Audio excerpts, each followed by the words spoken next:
Good evening, folks. Welcome to another episode of the Weekly Factor here on Factor of Games. This is for July 6th. It's a couple of days after Independence Day or 4th of July. And you are hanging out with me tonight. I'm Greg. I'm your host. I do the content here, the gloves, everything like that on Factor of Games. Hello. All right. It's been a week. I hope everybody's had a good one. We had, a little bit of a celebration, a little bit of holidays. Some people got it off. Some people didn't. Hopefully you enjoyed it yourself. Lots of people were traveling. I live outside of Seattle towards the mountains, in the mountains. And there's this one main highway that goes straight out east. Like if you want to get to the East Coast, this is one of the highways you could take. It's like a 2-lane road though. And man, it was busy. I was coming back from kind of the Seattle area today. I had to go do some work and it was busy. I'm glad I went today instead of tomorrow when everybody's trying to come home because I'd have never made it into town. It would have been a nightmare. But nothing really new for me to shill this week. I'm done with that. As you know, Humble Bundle's a partner here on the channel. I talked about some of their bundles. They put out another one and all that stuff, but just wanted to talk about that when all the Steam sale stuff was fresh and new. But now the Steam sale's in its second week. If you haven't already, you should check it out. Lots of good deals over there. We'll talk about some games that I picked up that we're going to actually look at today. And that is, might as well go over those. Let's just say, here's what everybody voted on. If you don't know, people come here to vote. It's democracy at its best. And I go through the games that you vote on. So every day, Monday through Friday, we put up a poll. I put up a poll. And everybody votes. And it's 4 games. And it's basically what games you want to see, what game you want to see of that day run on the show here tonight on Saturday on both the Legion Go and the Steam Deck Oled. So you pick the games, 1 game a day gets picked, 5 games move forward to Saturday, which is what we're doing now. And then I pick a game. So I just pick any game that, I deem relevant and something of interest. So first games we've seen. Now we already did Ghost of Tsushima, but Sony and AMD put out an update to FSR, which is FSR 3 specifically, and they did FSR 3.1, and it included frame generation, and it's made some of these more high-end Sony games, PlayStation games, essentially, that have rolled over to Steam or PC, you really run super well, beyond what I think a lot of people thought they could. On like the Steam Deck specifically. Legion Go has a little bit more. We talk about that, but Steam Deck specifically got this benefit as well. And it's not just for these smaller devices. This goes across the board. If you have any AMD card, that's using FSR, you're going to see that advantage as well. Now I have NVIDIA on my gaming PC. I don't know if we'd see so much of it, but they have their own DLSS, which has been doing well. It has frame generation, all that stuff. But this FSR 3.1 update that Sony implemented on their games has been pretty impressive. And I tested it out on Ghost of Tsushima, Ratchet and Clank, both of the Spider-Man games, Spider-Man Remaster and Spider-Man Miles Morales have the 3.1 update. And I believe Horizon, which we saw last week, got it. So we did check it out. I'd said this is weird on the show last week. They didn't have FSR frame generation enabled when I recorded the Steam Deck version. When we played it here live, it was there. So they had enabled it just that day or the day before, probably Friday. And so those are the 5 games that they actually put it on. And those are the only 5 games, as far as I know, that have FSR 3.1 right now. Lots of games have FSR. It's not Forestry Service Road either. FSR on their FSR 3 specifically on their game, but they haven't done that 3.1, which did get this massive benefit, and it looks really good. I was really surprised. So we're going to take a look at Ghost of Tsushima that has that. If you hang around after the show, I think I'm going to keep the show live. It's going to look like the show goes offline, but that's only to do the end outro. And then I'm going to come back on and maybe we'll toy around with Ratchet and Clank as well and take a look at that one, as well as play some games or something like that. I'm just going to keep the stream going. And then when I'm done, I'll chop that in part off and we'll have a full podcast live stream like we normally do. So, and everybody on the VOD can catch that. So if you want to see that kind of stuff live, or if you want to hang out, talk, just, look at other games, stuff like that are on the fly, I'm going to do like a post-show kind of thing, and we're just going to play around and check it out for a little bit. The other games, so that's Ghost of Tsushima 1. Bioshock Infinite, that was kind of the game that went out on the 4th of July, kind of a little bit more patriotic, even though Bioshock Infinite has nothing to do with the way the U.S. runs today or anything like that. It's all a made up world kind of thing, but it was just one of those games where you're like, oh yeah, it looks like it's kind of, right about the time, something like that. I tried to make things relevant, but it really wasn't doing, in my mind, the greatest job. Forza Horizon 4, we're going to take a look at that one, which I did pick up during the sale. This one's $11.99 on the Steam sale. So you can just go onto the Steam page, click on the link below. It'll take you to the Steam page and get it for $11.99. Ravenswatch, this is another one I picked up. I don't really know what type of game this is supposed to be. I'm not sure if it's a kind of like a Diablo kind of Last Epoch-esque type game, or if it's like a roguelike co-op where it's just, you try to get as far in as you can, and then you restart and kind of go over and over. Then our last game, right, that was, how many did we talk? 4. Our last game is going to be part of the Metal Gear Solid, or actually Metal Gear Solid Master Collection Volume 1. And we're going to take a look at Metal Gear 3 Snake Eater. This was another one that I picked up. This was kind of for me. I had been looking at the Metal Gear Solid collection. It's not like you couldn't emulate these games, but there's some bonuses and stuff like that are on there. I don't know if it's worth it or not. It's around $40. I got it on Humble though, so it was like 38 or 42, something like that. Maybe like $6 cheaper, because I have that Humble choice over there and I get like, 20 more % or whatever it is. But that's one of the games we're going to take a look at. But all of these games, so Metal Gear Solid 3, Snake Eater, Metal Gear Solid 2, Sons of Liberty, and then the old NES games, Metal Gear and Metal Gear Solid Snake, or Metal Gear 2 Solid Snake. All of those are available on this master collection. Plus you get like some music, plus you get like, some digital comics or something like that, some art, all in this bonus content part. So that's something that you could find. It's a little bit cheaper than normal. It's like $59 normally.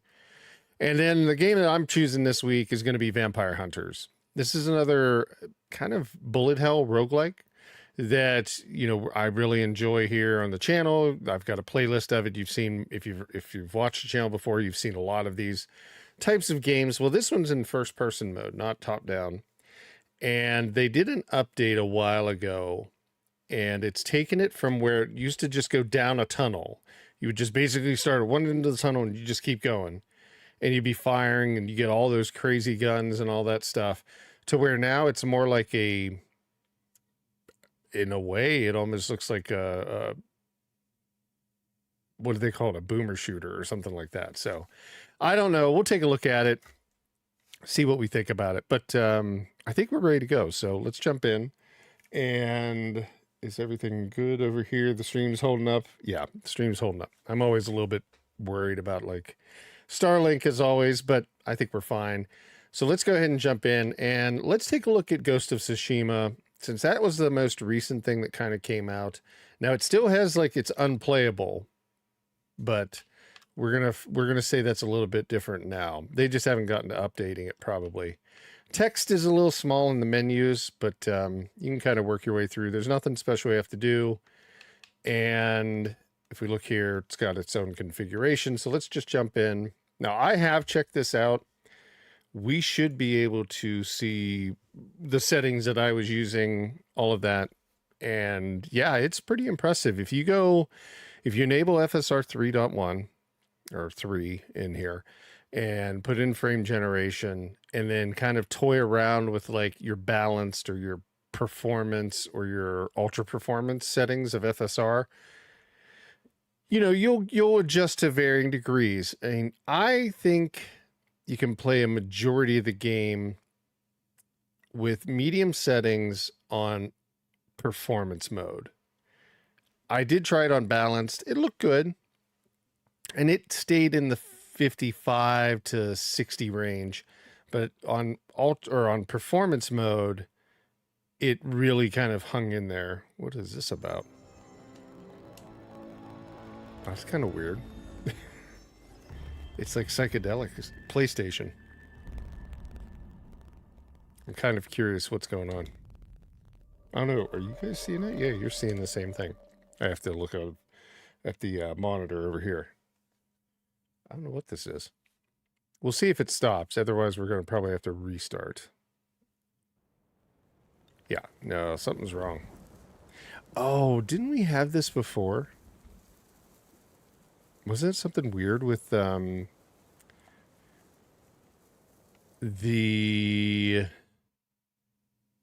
direct capture of Ghost of Tsushima on this? Let's try it again. I want to see if that's the case, because it runs, like looking at the device and all that, no problems. But this is interesting, and I could have swore this happened the last time we tried this. I didn't check to see what it would look like on the direct capture. I was just playing it on the device and everything looked fine. But let's see. That might have been just a fluke. But yeah, I could have swore I've seen this before. Not 100%. And it may get a little hot in here, so I might have to turn the air back on. Yeah. Here, let me do this. I'm going to disconnect it. We're going to start it on the device really fast without it plugged into the capture card. And let's just see what we get on that side. I'm pretty sure that's the key issue, is like something. It's not about it's about, I'm not sure if it's the Steam Deck dock that's causing it, or maybe this certain type, because I don't think I have HDR on. I don't think so. Because this, I'll show you what it looks like on the actual device when it's starting up. Yeah, everything looks normal, right? So it's starting up, everything's normal, but let's make sure like HDR or something. HDR is turned on, so that's probably the issue. So let me turn that off really fast. I think I was playing it with HDR on, so that's my fault. And then we'll plug it in. I don't know why it doesn't ignore that, but one of the capture cards that I do have, I think they all support HDR, but I don't use it during the stream. So let me go in and let me just turn HDR off. I think that was the issue. Yes. Okay. So now the game's up and running. I'm going to plug it in and let's see if it doesn't play nice. We'll see. I don't know. These no signal screens and all that stuff get on my nerves. There we go. Weird. Anyhow, that was just a fluke because of HDR. But, so let's take a look at the settings here. If we go into display, so you can see what they've added in here is FSR 3. Now they do support an NVIDIA DLSS and the Intel XeSS, but we're going to use FSR 3. I've got an ultra performance right now, but let's put on performance.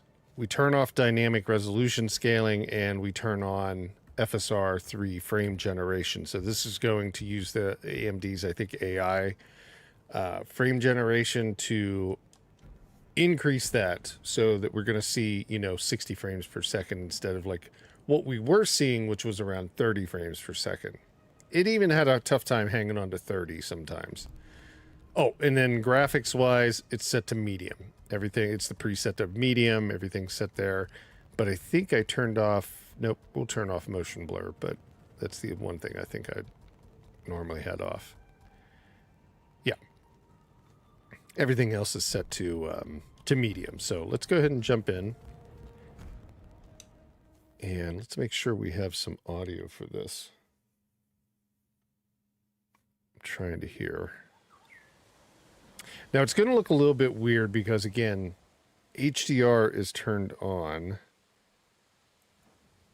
Is it on the PC? The PC might have actually turned HDR on. Give me 1 sec. Let me see if I can turn that off if it's turned on. That might be the culprit here. I thought I had turned it off, but it also... No, it's off here too. Interesting. I was going to say I had to do a hard reset. But I do remember something like this. Like the brightness is off and all sorts of stuff when we're plugged into the dock. So let me see if we can adjust some stuff here. So if we turn HDR on now, does that fix it? I think it does. But obviously it's not running HDR. I don't know. It's something weird. It's something weird about this game.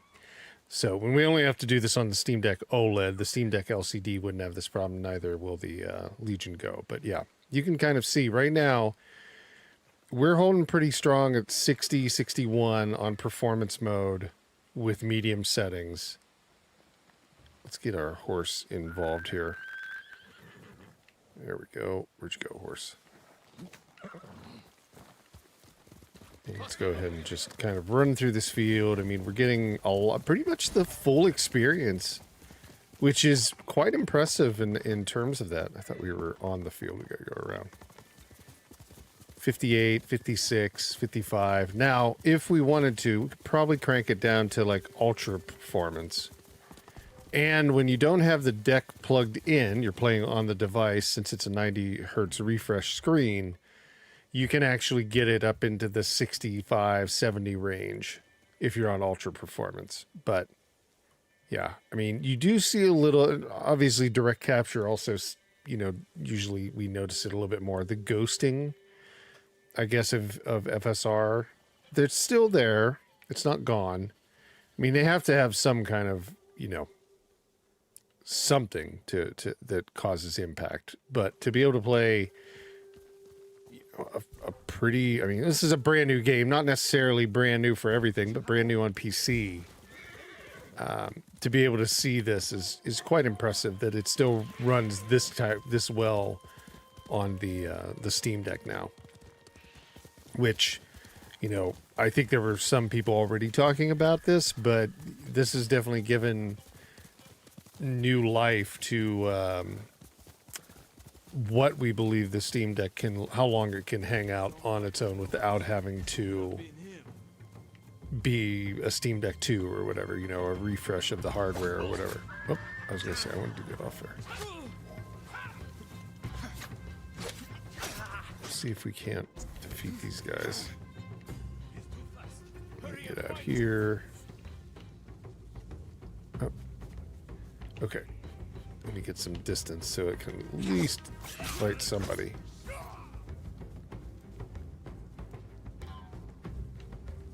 I kind of walked into this, wasn't expecting to run into these guys in the middle of the road. They were robbing somebody. Okay, there we go. Let's get some hits in. Oh, he's getting some hits on me. He killed me. But, like I said, we've already seen this game, but now we're seeing it in totally different light with this massive, I mean, I guess it's an improvement in that way, but like,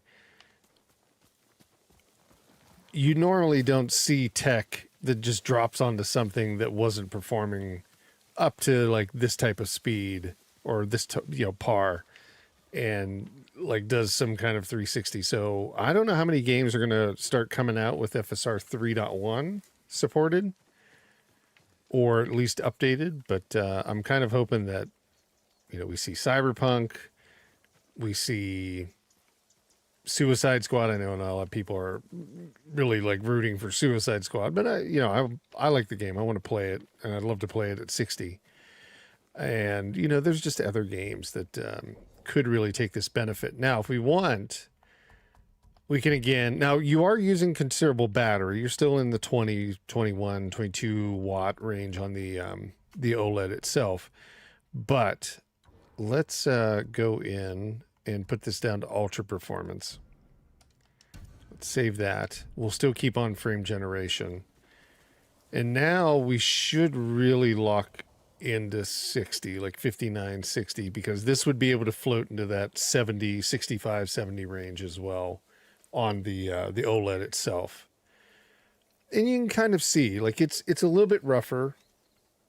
Look at those flowers. Look at the grass. Everything's got like definitely a blurred edge to it. It's not crisp and clean, but still, being able on a much smaller screen, you're not going to see it as much, but you will notice it. So that's why I think performance probably would be the way to go. Ultra performance is a little maybe too much for it, because you can really see some of that ghosting around his hairline, his face. Hey, Silk Hair, how are you? Good to see you. Hope you're having a great holiday weekend. But yeah, this is it's pretty impressive though. 60 frames per second for Ghost of Tsushima. And like I said, I would probably go with display and go to performance on this. You get rid of a little bit of that ghosting. It's still there, but you get rid of a lot of it, and it looks much better. Yeah, waiting for a sale to pick this one up. Oh my God, it's running so amazing now with this new update that Sony put out with the AMD 3.1. It, I think if we look back, I was saying earlier, we already did this game for the show, but I thought it was relevant to kind of put all 4 games that support it. Well, there's 5, but put 4 of them up, because we had just done Horizon last week and we did see it. We talked about it, but to put the other 4 up and give everybody an option to say like, hey, this is the one we want to see. Right. But it's impressive. I was blown away that it's getting this type of performance, especially coming from like where we were, which was like 35, 40 frames per second, something like that. To get it up into like 60, 70 range is really solid, and makes it play well. That frame generation does really, really well. So I just wanted to show that one. Now we'll also take a look at it on the Legion Go. So let's go ahead and jump over to that as well, since we've taken a look on here. Oh no worries. Okay, let's jump out. Now let's jump over to the Legion Go, and this will be at the. Let me just verify. Yeah, we're at 1080p. I've got to size down the screen a little bit. Give me one sec.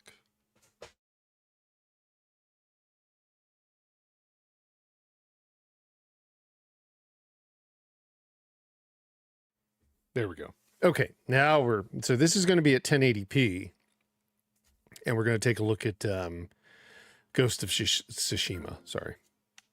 And again, we are on performance settings. Now, the Legion Go did get an update as well. I don't know if we had talked about this last week. I think I took the update right after the show. But they did a complete like overhaul of like all of their back-end tech and everything like that that's running within the Legion Go to be able to manage like your games and stuff like that. The frame rate counter now works. You'll see 2 of them, but like the one up in the left-hand corner does work. And I don't think they did any BIOS updates, or they didn't do anything, in terms of performance. It was all like visual and like how you interface with it, right? The UI. But it is nice. They've got it up and running. And, it supports AMD FSR as well, so you get the benefit just as you do on the Steam Deck OLED or the Steam Deck regular LCD. And we're going to have AMD FSR 3 here. We're going to have it on performance, and we're going to go ahead and run it with frame generation. So again, 1080p though, and we probably will be on medium settings, I think, as well. Let me just check. Yeah, medium everything. Motion blur off. Everything else is set to medium. It says low, but that's within the medium preset. So it's the medium preset that we're using here. And let's just jump in. Now, the one thing, I think we had talked about this before, just if anybody forgot or you didn't catch the last time, Legends mode does not work on the Steam Deck. Legends mode is the co-op, and it needs PlayStation to be able to sign in. And there's not a way to do that on the Legion or on the OLED right now, but the Legion Go, because it's Windows, you can do that. So you can play the co-op mode and all of that stuff. So that's why this is available. So let's just jump in. I'll make sure that we can hear that. It sounds a little low, but I don't know. It might be just fine. How's your holiday, Soka? Are you based in the you were in the US? Yeah. Did you guys do anything fun? Or did you? So this is 1080p, 85 frames per second. Nutso. Like, just, it went from like a 45 frame per second device at 1080p to like 86. Oh, you did fireworks as well? Is it legal to do fireworks where you're at, or does everybody just kind of like go, we're shooting them off and nobody cares? They're not supposed to do them where I live, but man, we have a pretty big show. A couple of the neighbors and the folks in town, they like start firing them off, and it goes from like, starts around 7 p.m. You hear the bangs going off, and by 10 p.m. it's a full-blown fireworks show. Oh, but not the big ones. Gotcha. Still, everything's fun. I enjoy all of it. It was fun. But yeah, look at this. I mean, 74 frames per second in the water. I mean, it's impressive. Like, both devices just blow me away that they're getting this kind of performance. And if other companies support this, and obviously AMD keeps, making adjustments, optimizing it, I think we're going to see a lot of life out of these handheld devices. No doubt about it.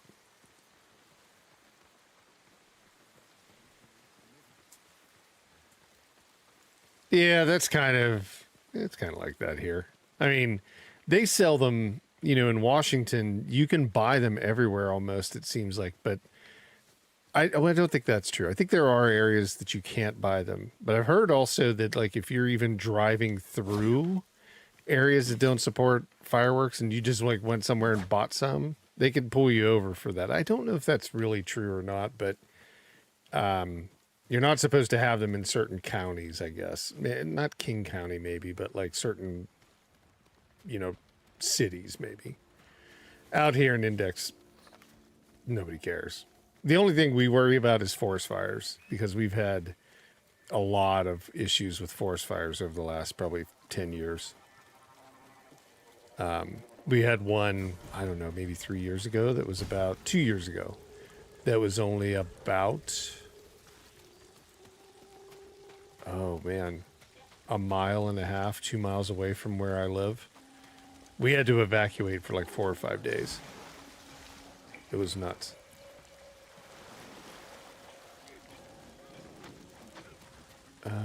Didn't they say they wanted to do a standoff? I was going to show that here too as well. I think maybe I lost that. Let me run up to the bridge and we'll show a standoff fighting. But yeah, look at that, like 80 frames per second. I mean, we could probably go unbalanced on this device, which, you're going to see a little bit less. Oh, you didn't have to evacuate. Well, that's good. Yeah. It's scary, man. It's like, that's the last thing. And you know, I could rebuild the house, but you can't rebuild the forest. And I know that sounds like very like, you know, nature-y kind of thing, but it's true. I mean, one of the most beautiful things here is the forest where we live. National forest on one side, state forest on the other. We're kind of sandwiched in between. Nobody's going to build high rises or do anything. And yeah, you don't want to lose that. It's crazy. So let's do this standoff. Yeah, the firefighters do a lot of work. I mean, we were lucky that they did so much for us here. There we go. He's done. But I think there's other... Oh, maybe there wasn't. Maybe he's the only one that saw me. Huh. But yeah, look, I mean, this is on balanced, FSR balanced. Still getting that 65. I mean, we might even be able to go up to quality onto this thing. Never come back down. Yeah, that's kind of how I was. It's almost like you're not running away. Was that a bear? Oh my god. A bear killed me really fast. Okay, okay. I don't think I'm going to beat a bear. Oh, maybe. You just got to keep backing up, backing up. No, I think he got me. He got me. Yeah, the bear killed me. But that's... You can see the FPS is pretty impressive on this thing. And if we really want to, let's see. So we're on balanced 75. Let's do one more bump to quality. And let's give that a try. Now, quality usually gets rid of all the ghosting, but it also puts the most strain. Now, the thing is plugged in, so it does have that benefit. If it's not plugged in, you're probably going to see like maybe 5 watts less that it's going to be able to really push out consistently. But still, plugged in, 66 frames per second on 1080p medium settings. Not bad. Not bad at all. Hopefully that bear's gone. Let's see. I keep wanting to do like Dark Souls style. Okay, who's kind of trying to hit me?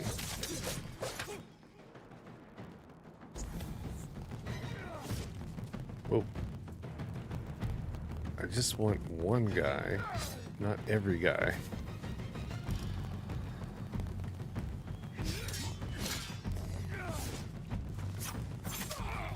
There we go. Uh-oh. He's back with the buddy. Oh no. Oh no. Oh no. These guys aren't hard if you get the timing down. Like it's pretty simple to get out of their way.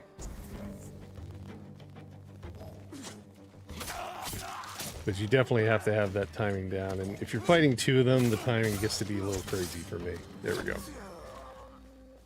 But yeah, I mean, it did drop a little bit below 60, but again, we put it on quality FSR settings, so, you know, if we were unbalanced, I don't think it would have dropped below 60 there. But yeah, pretty impressive on this. So, I think we can probably call it good here. I just wanted to show that, and I mean, equally, yeah, I talked about it at the beginning of the stream, equally with, Ratchet and Clank, another one that just does extremely well with it, and we saw it last week with Horizon. So Horizon's probably the toughest game here to run with all of this, but still, when we were looking at it on the stream, it was in the upper 50s, right? So not bad. So yeah, that's FSR 3, that new update from AMD, and only Sony's done it. So I only know of those 5 games. Let's see the next game. Let's do Bioshock. Let's take a look at Bioshock Infinite. Now, this is an older game. Obviously not as difficult for these devices to run. This is on the Steam Deck, by the way. And should play pretty well. I don't think we'll have too many issues with it. It's probably 2013. Is that when it came out? 2013 or 14? I think it was 2010 is when Bioshock 2 came out. So it might have been 2013. Infinite came out. And it's a... have I ever played Valorant? Yes, I think so. I'm pretty certain. Let me look it up real fast. I'm pretty sure.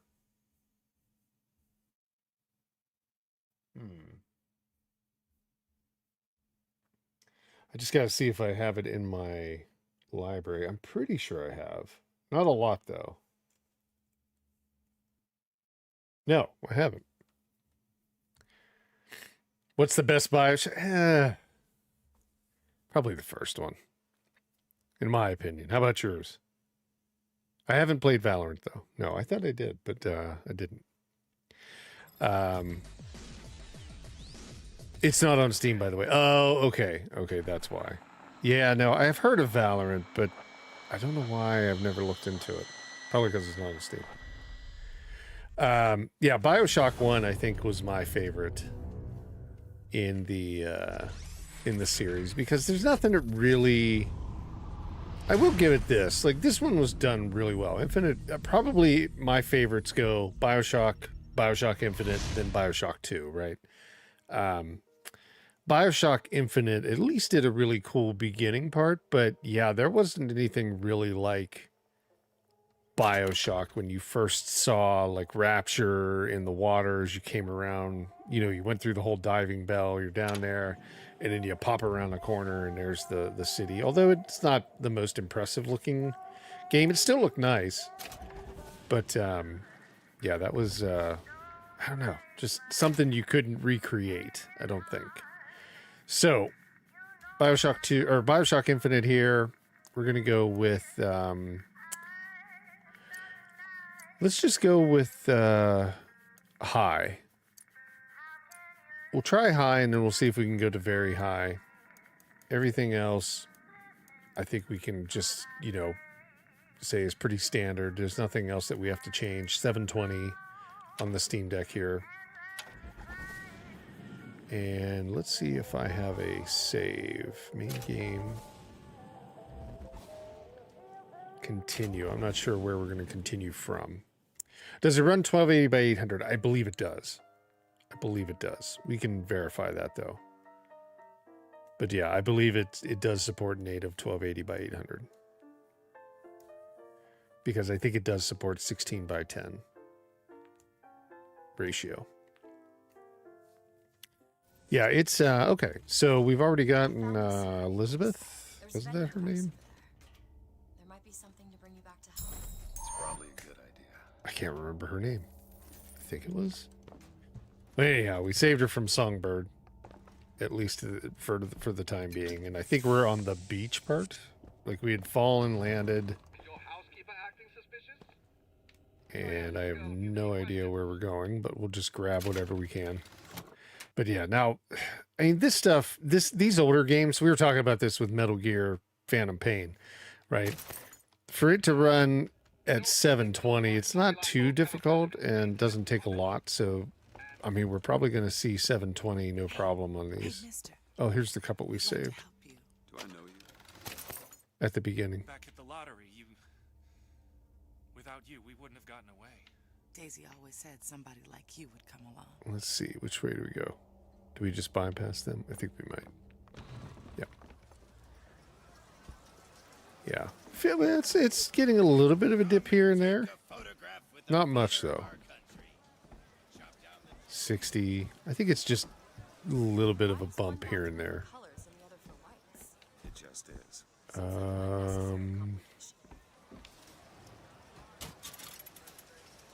I think these just tell stories. Yeah, I think we can skip that. Do we go out this way, or is there another way out? There we go. Hope you don't intend for me to follow you in there. Grab all the stuff. Use the toilet. The old Duke Nukem style. Are you trying to get us both arrested? No, lady. I'm just trying to find the way out. Okay, those are locked. Oh, here we go. It's been a long time since I've played this game. Let's just see if we can get outside. Okay, that's that way. Annabelle? Excuse me? Annabelle, Oh, here it's we go. me, Esther. Oh, is it No, Annabelle? I'm not Annabelle. Oh, no. Sure? My name is Elizabeth. Oh, that's what I thought. It was Elizabeth. Elizabeth. Isn't that a lovely name? That was odd. Oh. Hit the wrong button there. Last customer. Park's closing. Park's closing, everyone. All right, we're going. These shoes sure could benefit from a shine. Let's see. Let's get outside. I just swapped that. And then maybe we can save. Have you got sauerkraut? There was a DLC. I remember in this game that you could toy around with like challenges, and you were like in a Two tickets for museum. Passage to the First Lady airship. Yeah, just a minute, friend. Yeah, I have it. How do you want to proceed? In a bit of a rush, pal. Hey, mister. You're gonna get my... Beta ends in a couple weeks. I'll take a look at it. Yeah, I'll let you know, man. I haven't seen the game, and sometimes with everything going on, don't always have as much time as I'd like. But oh, What are you doing? Get the girl! holy cow! Get off of me! Hey, we got a knife. Nope.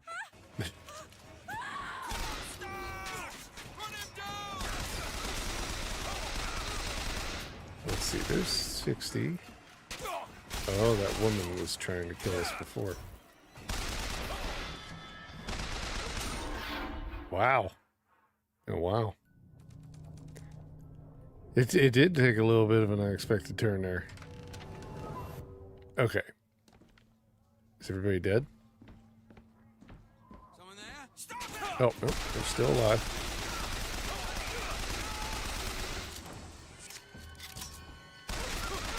I keep holding the left trigger in because I think I've gotta Elizabeth! like do like a halo or whatever it is. Oh, I think it's a big Give yourself up! big trap. Oh, we're gonna go that way. Guess what?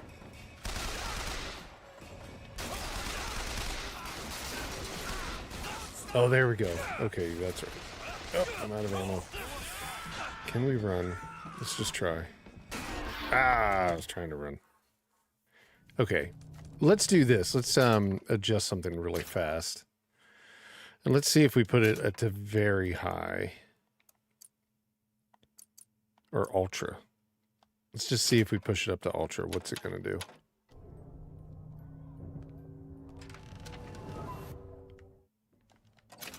Take that. It's going to hold 60 just fine. Let's scoot around. See you guys. Where do I go? Hey. Hey, stay back. I went the wrong way. Alright, we're going to run across. There we go. Where is she? Great. Uh-oh. Alright, there's some stuff outside. Oh yeah, the waterfalls. Hey, come back here! Where's he at?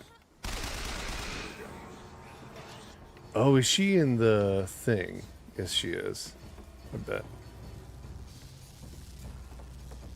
You have to do something with it? I can't remember. Do you have to shock it? I can't remember. It's been so long. Maybe we just get on the boat.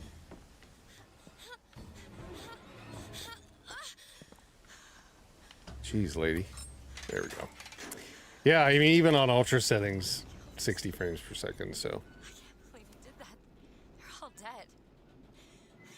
I don't think... Is that correct? We're still on ultra? Yeah. So, You I mean, killed game's those just fine. people. Elizabeth, You're a monster. what did you think was Well, going they stabbed him first.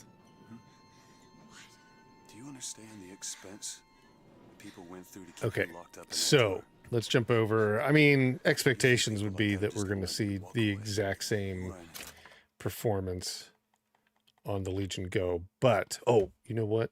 Before we switch over, let me just do this. I'm going to verify for you, SoCare, that that's going to be able to give us 1080 or 800p. So let's see here. Options, graphics.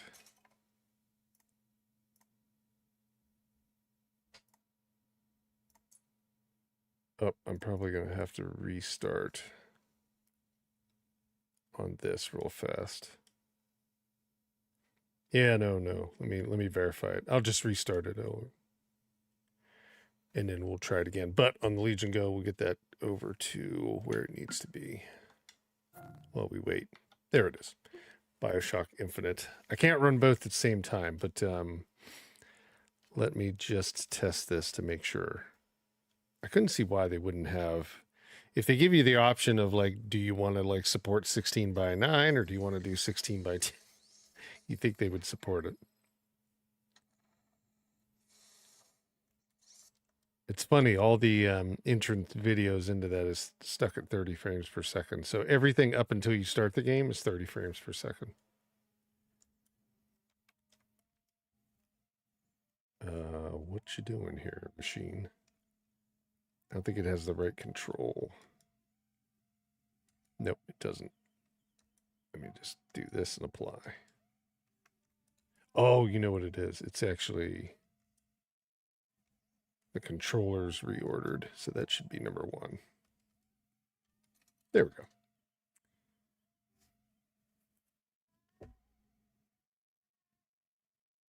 They added 2K accounts to everything now. So it's not like they have a launcher, but it still signs into something. So let's see, what can we get to? 16:10, 1280 by 800. Yes, it does support it natively. So you can see that it's really going to be hard to see, but yeah, it's probably going to be very hard to see, but it's 16:10, 1280 by 800. And what I had to do to get it to do 1280 by 800 was actually tell it to go 16:10 ratio, and then it gave you the option to do 1280 by 800. And we'll just start it here real fast. Now, that would be the same on the Legion Go as well, you know, obviously. Yeah, of course. That's what the show's for, right? Like, ask if you want to know, and we'll dig through. But I'm just going to start it up and let's see. Yeah, it's full screen. Edge to edge. And then actually, with it on Ultra, it's running at almost 90 frames per second. It's between 85 and 90. So, yeah, that game's running fine. Okay, let me exit out of here. And let's throw it up on the Legion Go. Now, let's do something. Well, see, if I change it, it's going to screw it up. I was going to say, let's try to run it at like higher than 1080p, but I don't want to do that because it will screw it up. And let's make sure that's exited out, right? This is a Steam Deck. Yeah, this is the Steam Deck. It's exited out. So let's jump in. And again, this is kind of the new interface. I'll show you on the Legion Go if it'll come up. Whoops. Sometimes it takes a second. I don't know. It's a pretty good experience with this new UI, but it's not the greatest experience. Like you gotta, so I'm going to start up the like Legion Go UI and we'll see if that will actually come up here on the screen. I should never do any of this stuff because it always screws something up. Yeah, it's not popping up. For some reason, I can't see it. Why would that be? I don't know. Let me do this. We're going to start. We're just going to go down here. We're going to exit big picture mode. I'm going to try to go and fire that Legion Go UI up again. Yeah, it just gives me a blank screen, but I know if I like pull it off of there, it won't. So let me just pull it off. Let's see if I can get it onto here.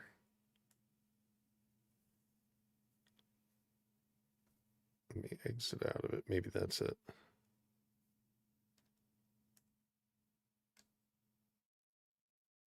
I think it was because it started up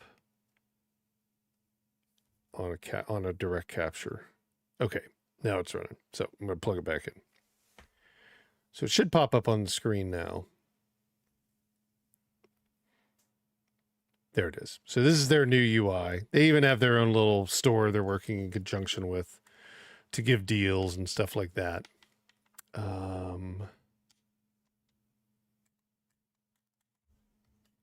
This is kind of like the library when you have games installed. This is kind of you could log in. I don't even know why you log in. I don't know what they offer. Then you have your settings. So it has kind of like this more visual indicator of like, oh, what's the fan running at? What's the temperature?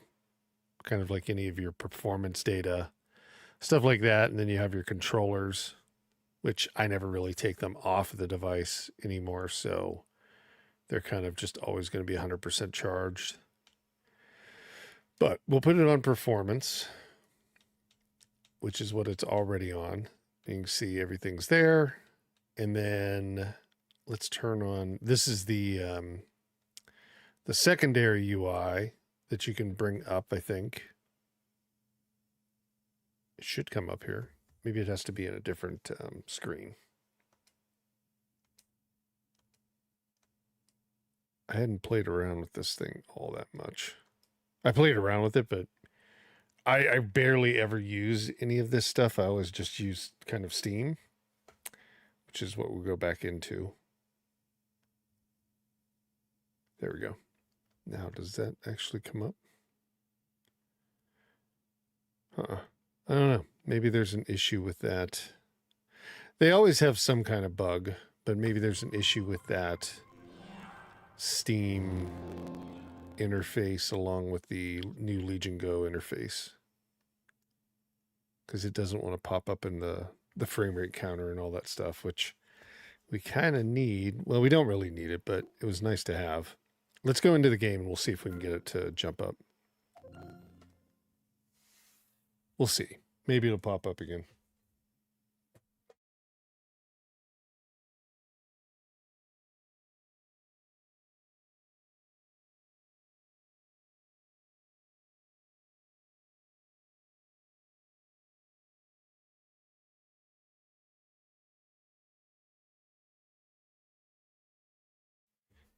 All right, so I think it's got to run some scripts. I don't know if I've ever ran this game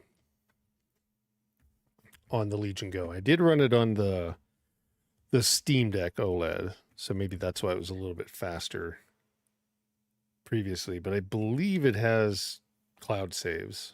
Oh, see, they're doing an install because this is Windows. They're going to install their own little launcher. I don't know. Not a real big fan of these launchers. It's kind of unnecessary. Like, I get why you do it. I know the marketing value of it and the reasonings for it, but it just causes more frustration.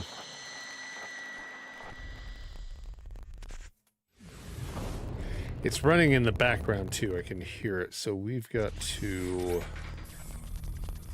Might have to connect a keyboard. It's stuck in the background. This is, again, because of their damn launcher. It's now through... Yeah, all these launchers. It's now through the game in the background, and the launcher took forefront, and then the launcher stopped. And now Steam's like, well, I don't know how to handle this. It doesn't seem right. So we just got to hit Alt-Tab on a keyboard. There we go.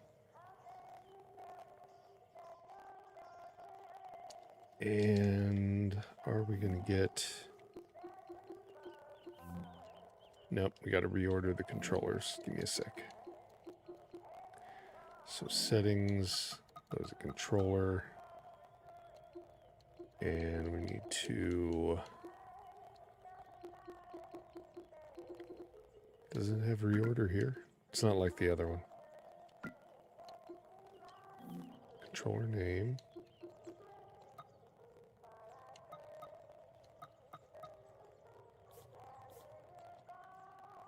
Oh, reorder controllers is this button. There we go.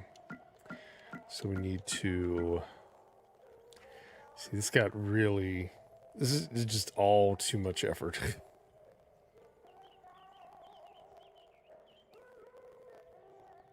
Oh, okay, welcome back. Yeah, well, we still haven't gotten this thing fired up yet because that launcher has caused a little bit of problems. So give me one sec here.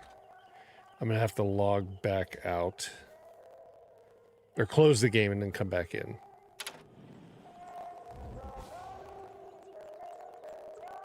Okay, exit. Yes. It's crazy that the Steam Deck is so much smoother than a Windows device. Okay, enable Steam input. This is the one we want. Okay, now it should work. So let's try it again. Oh, you're going to 2K's office? We're at New York. I've been to the one in New York City. A buddy of mine used to work there. Came from Ubisoft, went there. Now he runs MLB.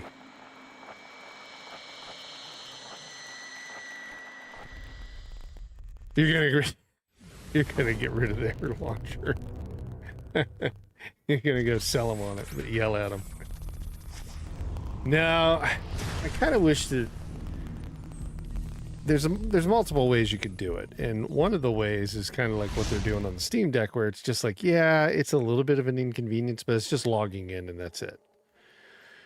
The other one is like to have like this launcher kind of sit in the background and like be able to like just be called up for whatever reason. I don't think those, like a thin client, right, is what you'd call it.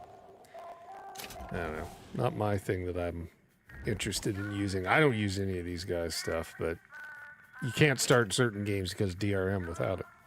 So 1080p, we'll just put this on ultra. I know it's not going to have a problem.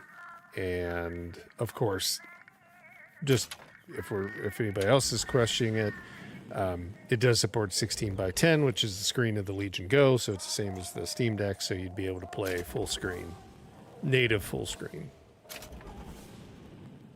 We'll just load in. It should take us right to the same spot. Now, we won't have for some reason, our frame counter's gone, but it is down in the lower corner. Yeah, the ads. So, I'll tell you a story about that. I was one of the first people to do ads in video games years ago. It was, I think I'd mentioned this maybe on stream, but it was on Splinter Cell Pandora Tomorrow and Charlie's Angels game on the GameCube. It was horrible. EA, well, I think it was Activision at the time, was the only other one doing it. And it was Tony Hawk, and Nokia was working with them, and I worked for Ericsson. And we put the Ericsson P910, the Ericsson T610, and I think it was the P800 in the Charlie's Angels game. These were all cell phones from Sony Ericsson at the time. So they were kind of cool. I think, yeah, here, look at this. This is something I'll just show. It's not really fancy, but I laugh at it. Hang on a sec. I gotta go full screen, but give me a second.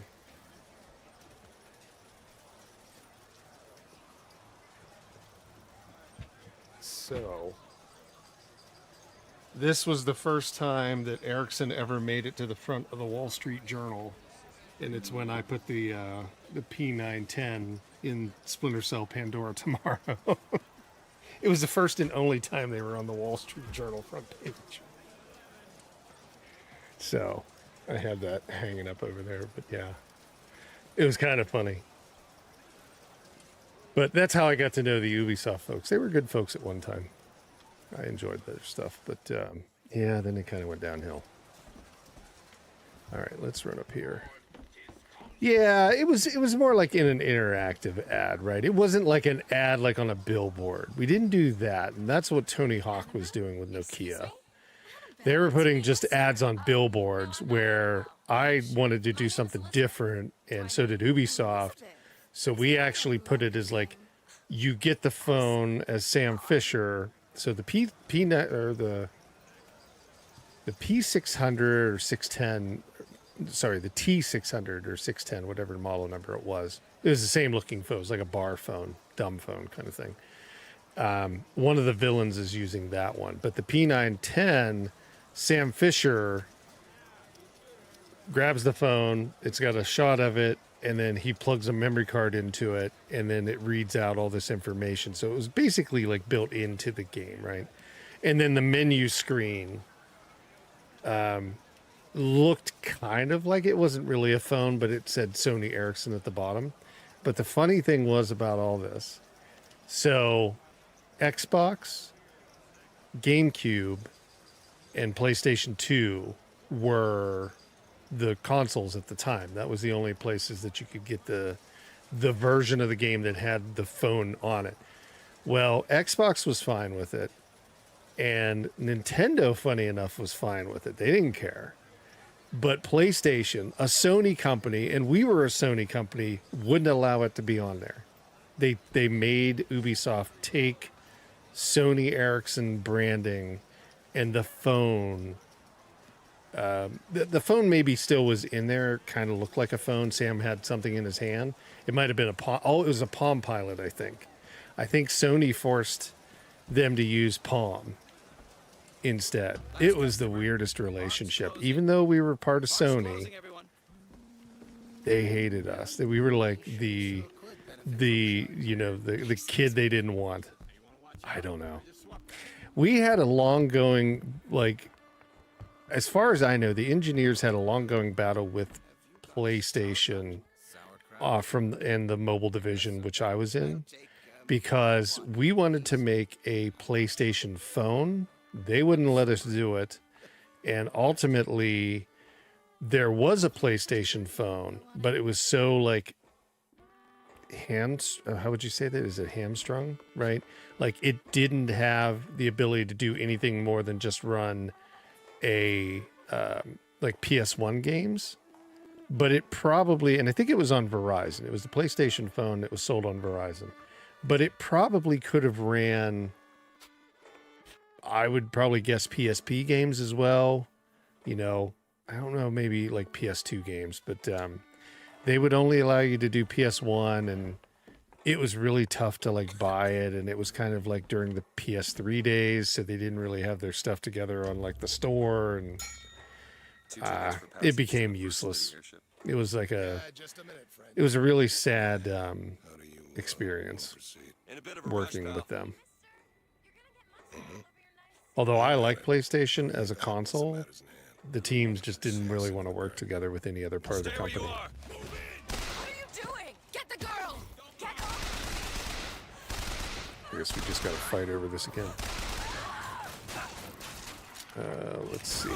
So what are we at? We have a solid 60. I'm guessing we could maybe even, depending upon what we put this thing at, if we were to say like, hey, let's run this at 1280p, or sorry, 800p, we could probably get this at 144 hertz, I bet, or close to it. Yeah, there was all sorts of weird things working. That was when I first got into the gaming industry, was through a mobile division, and ended up working with like long old mobile companies. I want to say like Jamdat was one, which EA bought them. Used to work with Glue, which is now, or Sorrent, which is now Glue Mobile, which I don't even know. They're a different company. Come on. Look at this guy. There we go. Let me out! Elizabeth! We'll just run back up to where she was before.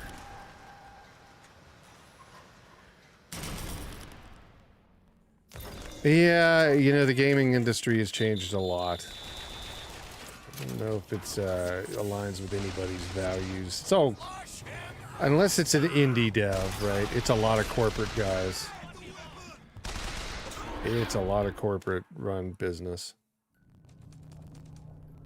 Yeah, AAA is like a rough place to work. You know, in a lot of games, they're only hiring teams. They're outsourcing to a lot of companies. They don't really have development teams in-house. They have like their PMs, their, you know, their producers, their marketing teams, but the dev studios are actually outsourced and they're work for hire. So you'd probably work for much better people. Let's just say that.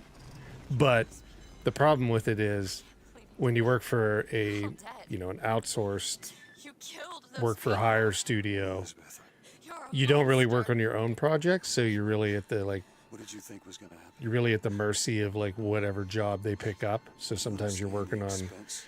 something cool, other times you're working on Peppa Pig, you know, or a mobile game that has like just microtransactions and, You are an you know, investment, and you will shady not be business safe and all until that you are stuff. far away from here. Indies would be fun, yeah.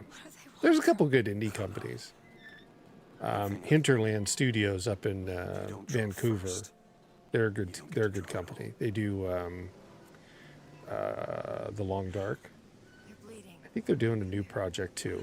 It's been 10 years. They need to, but What happened back there? yeah, there's a lot of It's not the last interesting indie companies to work for sure. there. I would rather do that, but usually they're fighting to get funding. And, you know, the problem with indie is like, unless you're going to do it all yourself, you're going to self-publish and you know how to do it and you know how to do marketing. Indie studios need to find a publisher, and then the publishers are the weasels, and they're always trying to like cut the only deal that's good is good deal for them. And unless you work with maybe somebody like Devolver, Team 17, they've been pretty good folks. You know, it just depends. But yeah, I don't know if I would want to work for any AAA studios any longer, or publishers. Let's see. Shut up tight. Well, I guess we've seen the game. We don't need to play it anymore. I mean, this game. Find some genuine lockpicks and Yeah, you can definitely self-publish on Steam, and it's, you know, it's a tough job, right? To self-publish games, you've got to know how to get the word out about your game, or otherwise, you know, you're just going to launch on a day where there's another 100 games at launch, and everybody's going to try to get consumers, right? And like you're just falling into the mix of like who gets to be, you know, on the above the fold on the new games that day, right? It's always a tough one. Same things with the mobile world, right? Like it's tough to try and get your game visible because guess what? 300 games launched on, you know, Apple or Android that day. And they're just, you know, rehashes. It's tough. You've got to know what you're doing, or you've got to know somebody that's going to be able to get you visibility within those companies. I used to work with Apple a lot. Would go down, take them out for drinks and dinner, and just meet with them like whenever they would give us time. And it didn't come up too often, but we'd go take them out in San Francisco, and just so they knew who we were and they knew what games were coming down the road, whether or not that meant anything to them. At least they knew like, hey, that group of people, or those two people that came down to see me, or that guy, you know, they were pretty cool, and their game came out, and oh yeah, like let's give it a little bit more visibility. It doesn't really work that much like that anymore, but it used to. So we looked at those two. Let's take a look at, so we're on the Steam Deck again. Let's take a look at Forza. So the first game I launched on Apple was Collapse from Gamehouse, or Real Networks. We ended up doing pretty well. We launched at $29, I think it was, I remember. because Apple kept saying, "Oh yeah, everybody will be able to like charge premium on our mobile phones." This is like the beginning of the Apple Store. So we launched at $29, and within like 1 month, we were down to like, I don't know, $3.99, 99 cents, something like it. It didn't take long. The decline, because we could control the pricing and just everybody, it was a race to the bottom.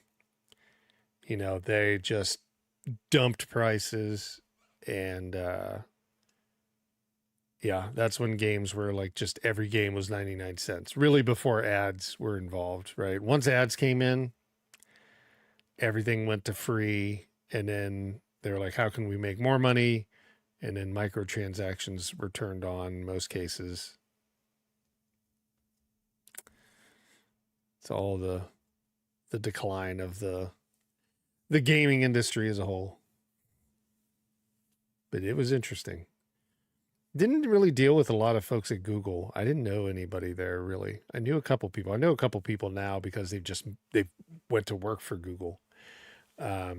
But at the time, didn't really have a lot of contacts. It was always like a black box of like who to work with, and we would just submit games, and we'd actually work with some developer or some like AT&T and Verizon people that we knew to get visibility on Android. It was tough. And then I actually built a with a company. We built our own Android platform. It was called the what was it called? I got it preloaded on like 50 million devices on AT&T over a period of years. It was called it was from Wild Tangent. What did we call it? The gaming app or something, like Wild Tangent gaming app or Wild Tangent games app. Games app, I think is what it was called. So it was a little bit different. It was preloaded. It was a competitor to like Google Play at the time. Oh God, we got to sign in on this game. I didn't think about this. Another one. And another one. Hang on. Let me do this real fast. We'll go to Facecam, but I've got to shoot. I got to be able to see it. How can I do that? I've got to be able to see it, so I've got to probably pull this, maybe. So if I pull that, okay, now I can see it, and now I can use my keyboard. And I've got to remember which account is for Microsoft. Or Xbox, or whatever it is. Microsoft Games, Xbox, what it used to be, I don't know. And I think it'll just ping my phone. Or my watch, one of the two. Shouldn't take too long here. But yeah, that was, the gaming industry was interesting at the time of mobile coming live. It didn't bring great things, but now it does. I like mobile much better now these days. Okay, let's see if this actually worked.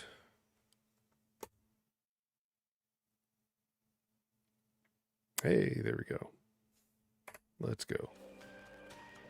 Signed in. You may not proceed without being signed into. I am signed into a profile. Microsoft, you fools. Okay. So let's go ahead. What is this thing doing? I'm signed in. It just said I was signed in. Yes. Look at this. Oh, there's always fun stuff in it. It is such a fool. That's my account. Oh, okay. Now, it just needed to... I guess there's something that it needed to do a check on it before it went through. So, continue with presets or benchmark mode. Let's just run benchmark.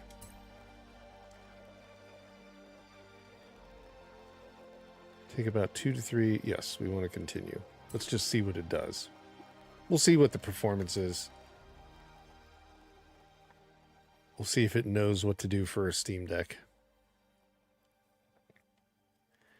But yeah, the industry's fun. It's just depends on where you get at into it.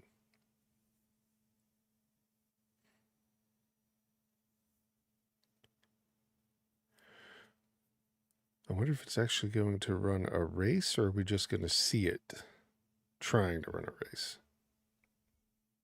I just bought this in the Steam sale, so this was $11.99. Okay, it's actually going to run, looks like a race on its own.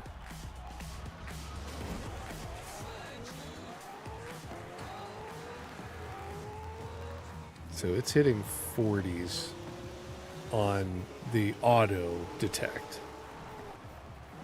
Let's see if we can't make it a little bit better. We might have to drop some things down, maybe put it to super low, but let's just see if we can get it to 60. Although, I mean, you don't need 60 for everything. We've talked about that, right? I guess it just really depends on the game. I would kind of want it to be at 60 for a racing game, but if you can't get it there, I mean, it seems more than playable.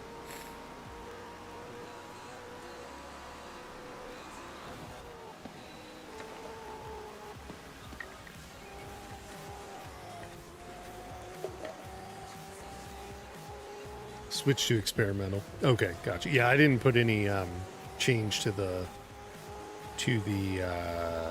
Proton, so it's whatever defaults they're running with on this one.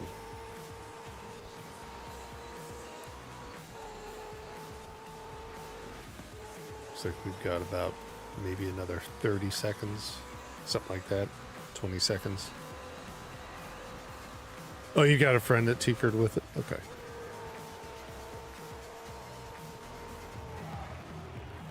Okay. What did it targeted? Achieved. Vertical sync is on. Full screen. Motion blur. I'd turn that all the way off.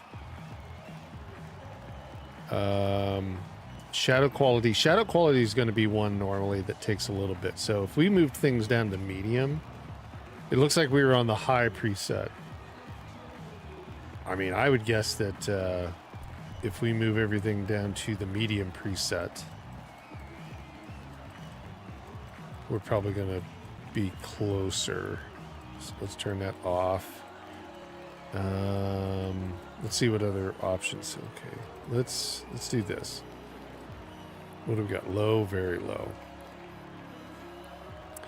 Let's put it to medium, but no. Oh, if we go over to advanced, it's going to disable it. Yes. So here's all the stuff then.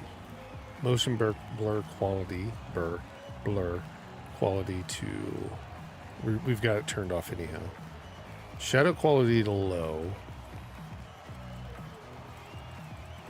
Well, let's just go back. No. Do we have to restart? I guess we did. It's kind of silly that you have to boot all the way out and then back in. Let's put it on experimental since you'd mentioned that. Okay, Silker, have a good night. Yeah, it was good talking. So we'll catch up with you later. Let's try experimental on this. And let's just see what we can get.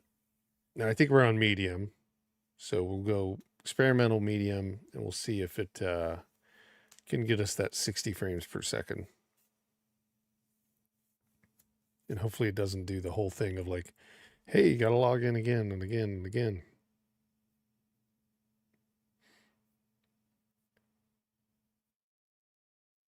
I was just making sure that I always 2auth everything. So I was making sure that if we need to, I can hit that. So it'll help log in faster.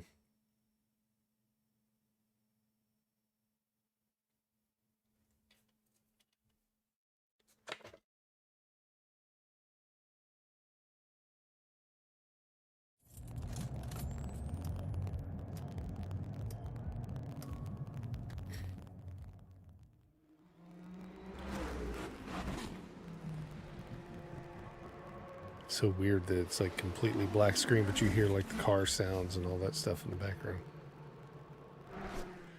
I think after we do this one, we'll jump into Metal Gear. Let's do that. Okay, so let's go to options. What are our options? Oh, see, we've got it. Oh, we went over. That's right. We did the advanced. We did custom. But you know what? Let's just try. Let's just try medium. Save. And then let's just go race one. I don't know. Maybe we can jump into a race really fast. Probably there'll be a story. I can't remember how they do theirs. I know in 5 there is. But hopefully it will make it pretty quick. And we can get into some racing and just see like what the performance will be.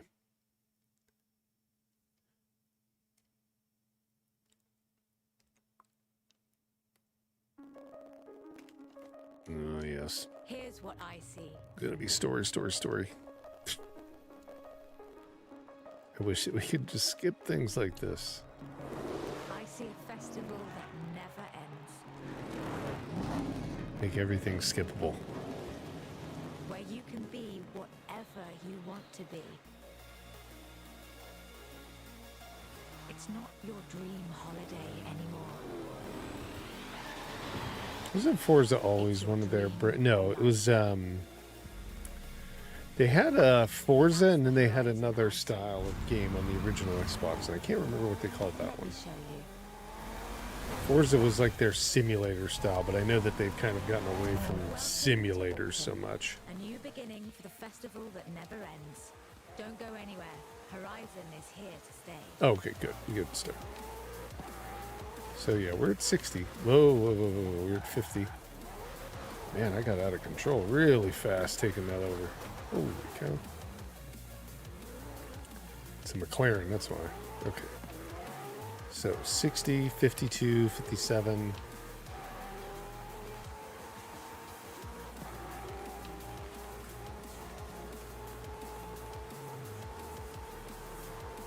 Sense of speed is good.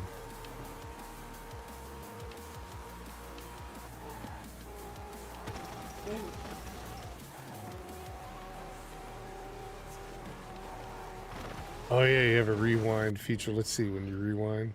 It takes it down a little bit.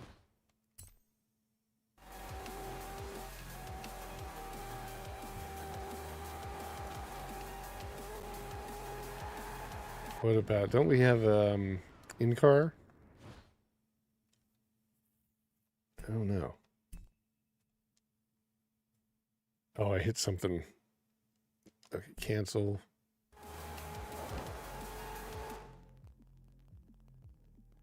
Oh, photo mode. I thought you were just pressing the whoa. No. Is there no way to go into like first person mode?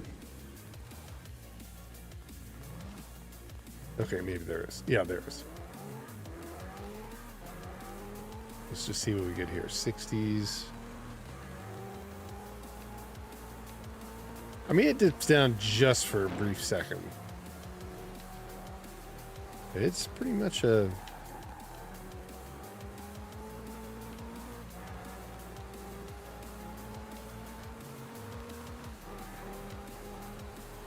Oh, no, it's not bad. Okay, let's kind of see what the Legion Go looks like. Oh, we get to do a truck. Maybe we'll wait.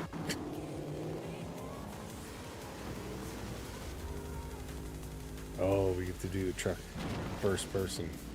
Ooh. Aren't we on ice? Yeah, we're on ice.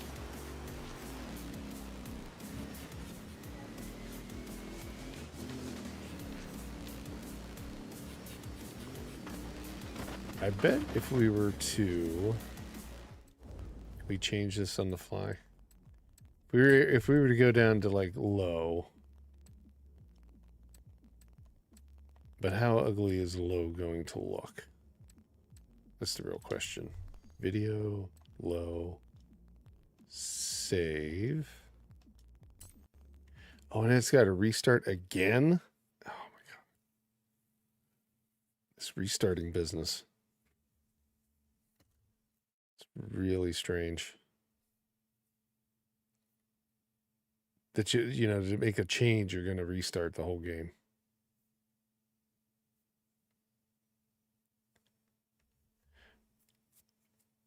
I just wanted to see if we could get it locked into like a 60 frame per second performance.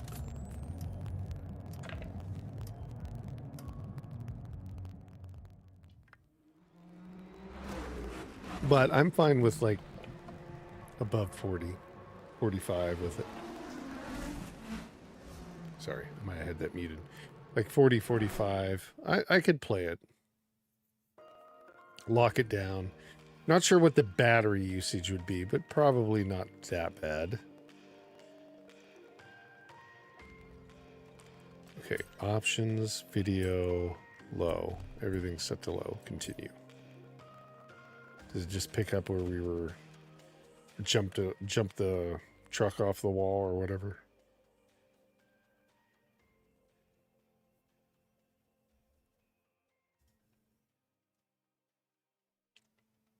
Hey, Cranberry Jelly, how are you? How was your weekend? Happy 4th of July. Post 4th of July.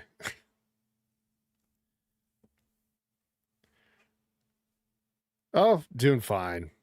Can't complain. Just going through, taking a look at some more games. But yeah, I had a couple days off. It was nice. Yeah, we can't skip this part.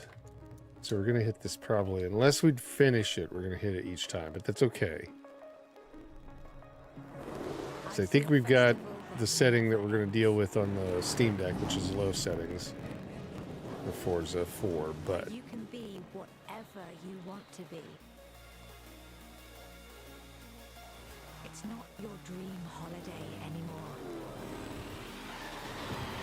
See if it actually starts. What's that guy got on his roof? That's the horizon I see. Let me show you. Yeah, buying an OLED Switch. Nice. Welcome to autumn. Should be there on Wednesday. Dude, that's going to be sweet. Did you, you missed the beginning of it, but did you hear about some of the Sony games we were talking about that are doing the FSR 3? So we're 60s. 57, 60, somewhere in between there. In first person mode. Okay. Yeah, 50. Oh, that guy hit me. Sheesh. Okay, let me get out of first person mode. Okay, this is, I think, the default camera. Oh, I went on the wrong road.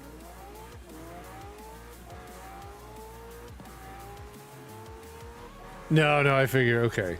On the Steam Deck. Yeah, they're, you know, OLED Switch, OLED Steam Deck. I could see it. But yeah, we were just talking about, I was showing like one of the new updates. So Sony, well, AMD brought out, oh geez, I'm all over it. AMD brought out FSR 3.1, and we looked at it last week. I don't know if you remember, if you were here at the moment, but we were taking a look at Horizon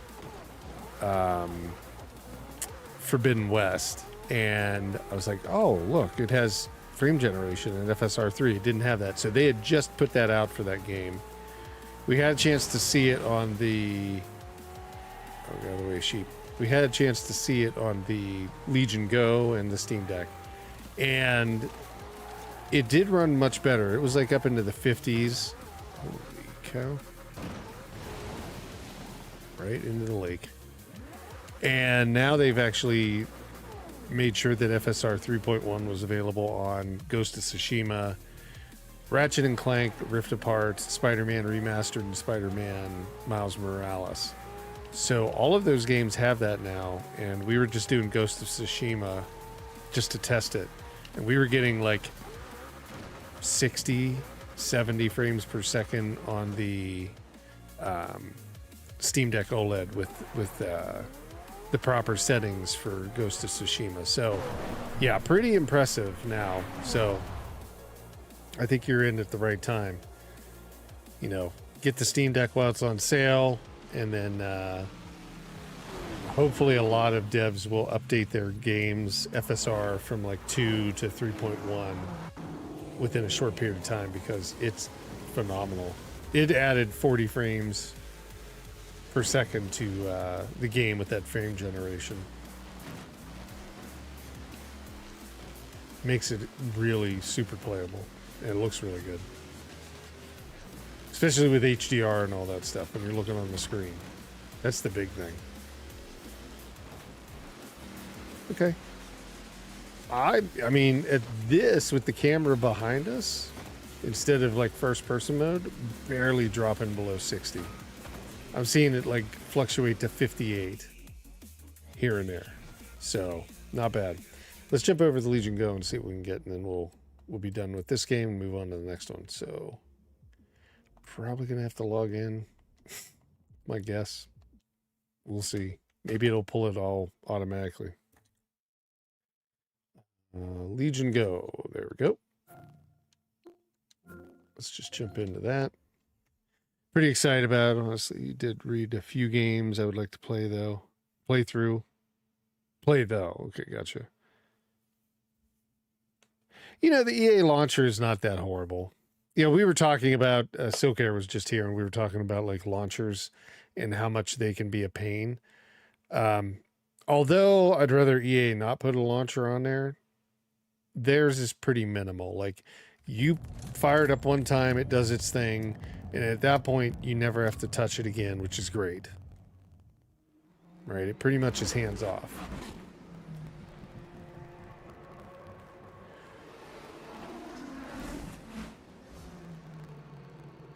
Yeah, I can't wait to see, like, Cyberpunk, Forza Horizon, you know, maybe press enter to start. some of the other bigger games that just recently came out with FSR to see them upgraded to 3.1. I think it's a pretty simple thing. Hopefully this signs me in automatically. Nope. It did not. Okay. Let's see. I think, oops.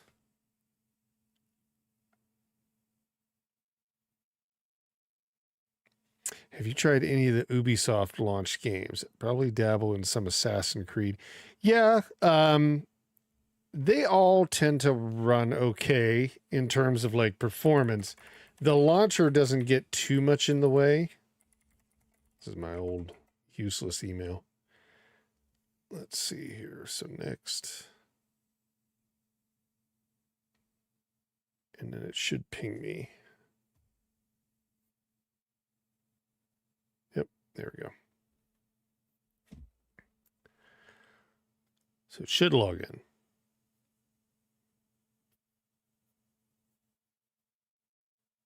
Maybe. Maybe not. I thought it just took it. Give me one sec here.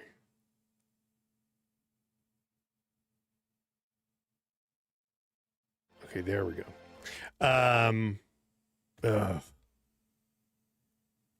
What does it care if I'm signed in multiple places? This is Microsoft for you. Auto detect results. Okay. The auto detect system has failed Let's to find a do, suitable we're just going to preset go for your continue with system. presets. We're going to go to Defaulting options. to We're medium. going to turn accessibility We off, recommend please. running the benchmarking tool before starting the game. Oh, Option highlighted. goodness, stop. Continue with preset. Option 1 of 3. Control Nope. type. Button. A button select. Wait, what was this? Off. Off. Off. Current Off. value. On. Value 2 of 3. Okay, I think we're done. Okay, good. Let's just change it to, so we're at 1080p. Let's change this to, well, let's try it at medium. Let's see how we do. it might be able to do it. Yeah, the Ubisoft games, they run fine. The launcher's a little bit of a pain, but once you've got it, once you've logged into it, you never have to log into it again with the newer game. They just basically pull from the old game that you were on your machine, and then it just fires up. So I've played Valhalla all the way down to, what were the twins or the brother and sister that were in London? I can't remember that one. And I played Black Flag. So all of those have run just fine. The only ones that I run into on Ubisoft that have trouble have been the Far Cry games. Syndicate, that was the one. Yeah, Syndicate played fine. Far Cry has given me trouble trying to play them on Steam Deck. I don't know if they fixed it recently. I haven't went back to them and checked. But Far Cry 5 gave me a problem, but Far Cry 4, 3, and 2, and 1 are all fine. I was trying to think of any other games. Watchdog, all those games run fine, even up to Legion. I think all the... What were they called? The Rainbow Six ones. I think they all run fine. All the Splinter Cell games have run as far as I know. So yeah, there's not a lot of problems with the Ubisoft games. They just run into what was the one? Avatar Frontiers. That one ran a little crappy, but I don't know. Maybe like FSR 3.1 could fix that for them. I don't want to say that that's like the technology that will make every game run fine, but man, for the PlayStation stuff, it's run phenomenally well. I think they're even going to do 3.1 for Last of Us and for God of War Ragnarok. So if they can do that for both of those and we can get 60 frames per second on both games at launch, that'd be amazing. Okay, down in the lower left-hand corner is the frames per second on the Legion Go, and we're getting 60, 59, 60. Oops, I'm trying to read it and I'm hitting everything. I don't think we can bring up our other one. I might have to reset that Legion Go. But yeah, it's pretty much locked at 60. For 1080p, that's pretty impressive.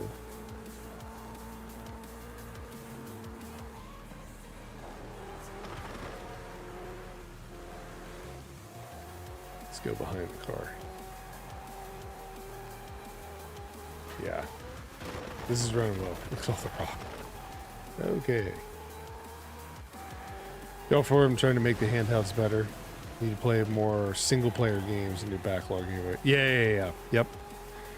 Single player is going to see, pretty much uniform improvements, right? In that way. I always think if I'm on, Starlink and you're on Comcast, you're obviously going to have a little bit better performance regardless. And you probably won't notice as many things that could pop up here and there when playing online versus me being on Starlink. So I don't think the machines will be affected too much by, your internet connection, but I know Starlink has lag because it's just inherent, trying to hit the satellite above you. But yeah, this is all 60. This looks great.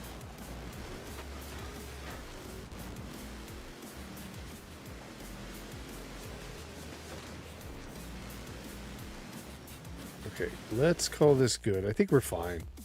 This game's gonna run no problem. So let's jump out of here. And let's go to our Steam Deck. Oops, I need to make sure that closes down. Close. There we go.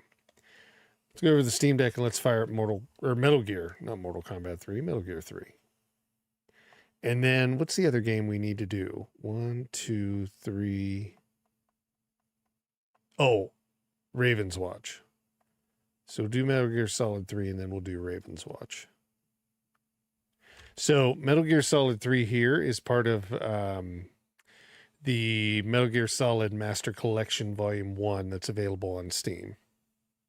So this includes Metal Gear for the NES, Metal Gear 2, Snake's Revenge, wasn't it? For the NES, Metal Gear Solid, which was part of the PlayStation 1. It launched on there. And then you got Metal Gear Solid 2, Sons of Liberty, and Metal Gear Solid 3, Snake Eater. And then you've got some bonus content like soundtrack and some other stuff. So let's go in. Yeah, you do get the screenplay book, the master book, all that stuff. But you should just be, and you can play the European version or the North America version. Some of the games have extra content, like the Metal Gear Solid, the one that was on PlayStation, has Metal Gear Solid VR missions, which is a totally separate game. And I think it's got one more DLC or standalone game, but like it would have been DLC today, but it was a standalone game.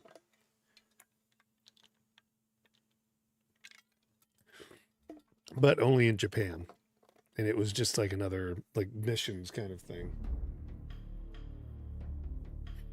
Okay. So we're gonna, and this is on the Steam Deck Oled. Not a lot of options that you can really adjust here. They didn't do too much different. They basically took the games that were available on the original devices like PS1, PS2, PS3, or sorry, PS1, PS2, and I think just gathered all the stuff up that they had, all the code and all that stuff, and just basically rebuilt it. Now, there is another options menu, I believe, or another menu to get into, and you may have to start the game. So let's see. Do I have anything? Nothing in load. So we're just going to do new. I like all of them. And we'll go like easy just to not die.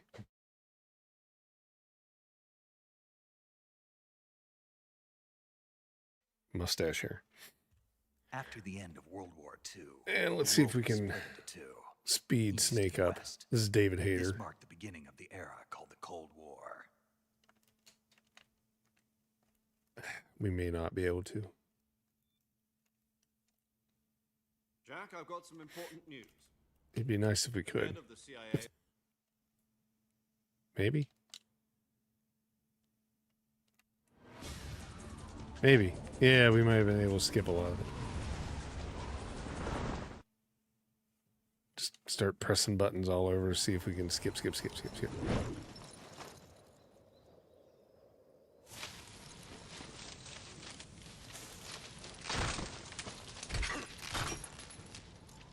Hey, there went our stuff.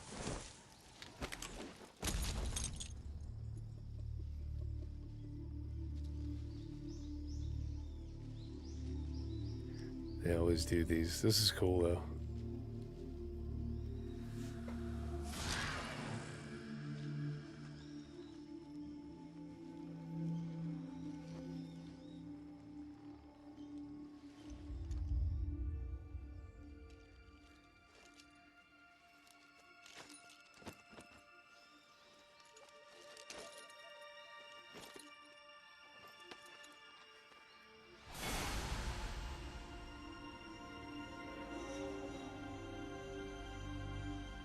Can't remember who this was. Naked Snake?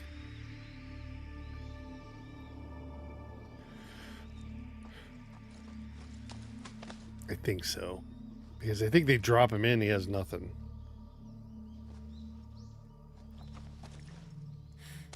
Which isn't it Naked Snake becomes Big Boss? I don't know. It gets really deep for me, and I can't remember all the stuff.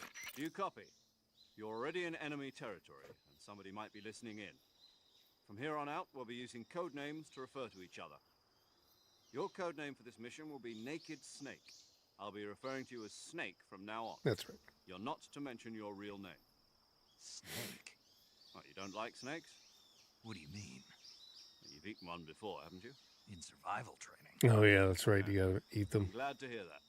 I don't know if I'd ever order one in a restaurant, but Be careful, you might not have a choice. what about you, Major?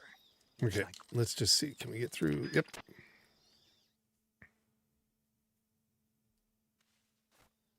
There we go. Now, if I remember, it was camouflage, right? Like that was the whole thing.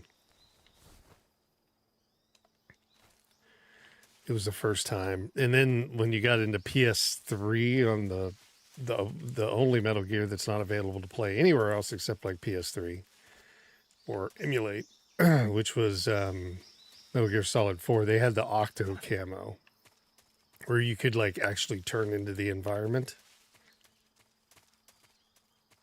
Oh, I think we gotta go this way. That was interesting. That was my favorite game. They are remaking this one. That's correct. That's right, Cranberry. Yep. I would love to see them add. There's a few more games. So this is the Master Collection Volume 1.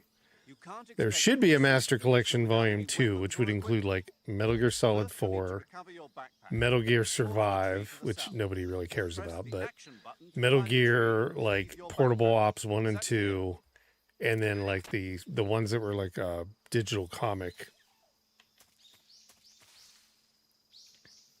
There it is. How did he get up here? Can he just climb trees? No.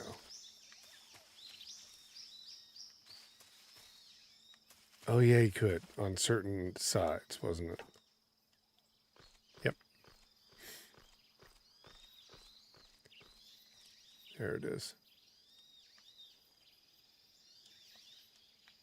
These trees look kind of funny. Oh, did I get it? No.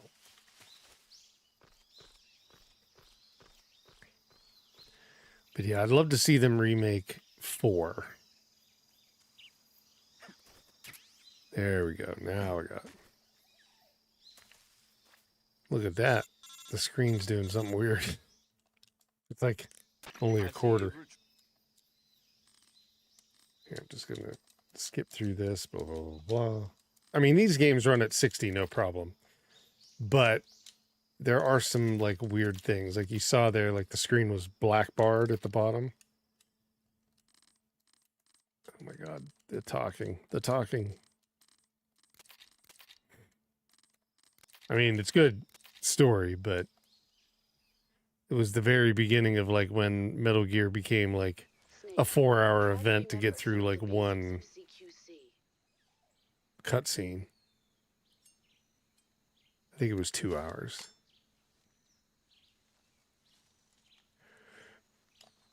Okay, you're good to go, Snake. There we go. But yeah, no problem with the frame rate. I didn't expect to be much. At one point, I think they had these at 30 frames per second or some weird thing when they first launched. But as far as I know, all the games just run at 60 from what I've tested. Oh, there's an alligator.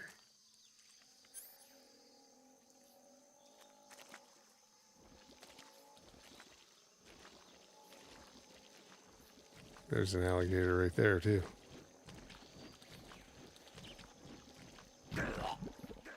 Don't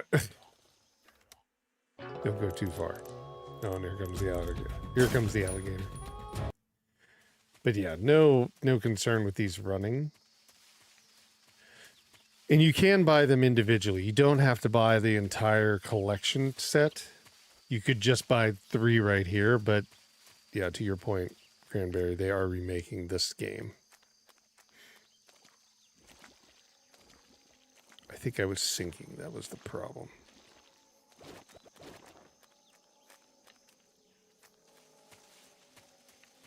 I guess the alligators don't care. They just stand there with the damn mouth open.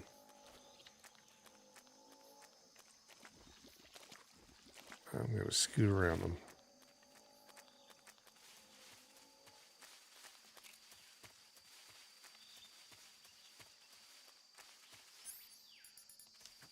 Yeah, I mean, overall, game's run just fine. And I would imagine it's not going to use too much. I've never been a stealthy game guy.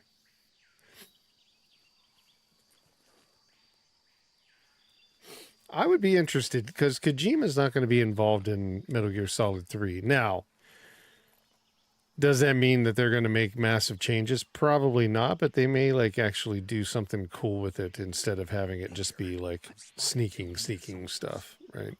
They're probably KGB troops sent to guard Sokolov. I like the series. I probably think that 4 was my favorite, but I didn't play through 5 all the way, so I need to play through that, but I was really starting to get into 5. That's why I picked these ones this week, because I was like, you know, 5 was pretty fun. Let's pick the other ones and see if people want to see those run. Don't engage them in battle either.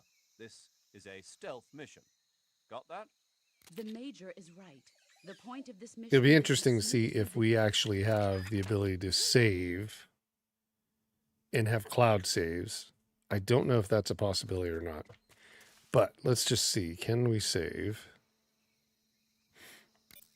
Saving a game, Snake? Yes. And let's see if we get the cloud save. Because that would be nice, but I don't know if they support it or not. You ever heard of Godzilla, King of Monsters? Okay, blah, blah, blah, blah, blah, blah. Lots of talking. Don't ever call. Okay, let's jump over to the Legion Go. And again, that was running at 1280 by 800. The Legion Go will be running at 1080p, so 1920 by 1080. Let's just make sure that Steam inputs enabled.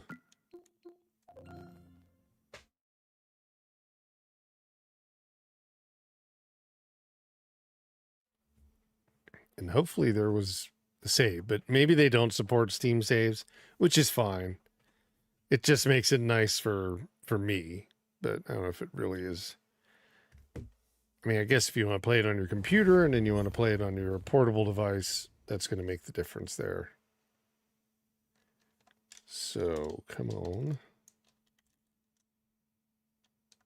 Oh. It's going to need me to reorder the controller. Give me 1 second. Edit. Nope.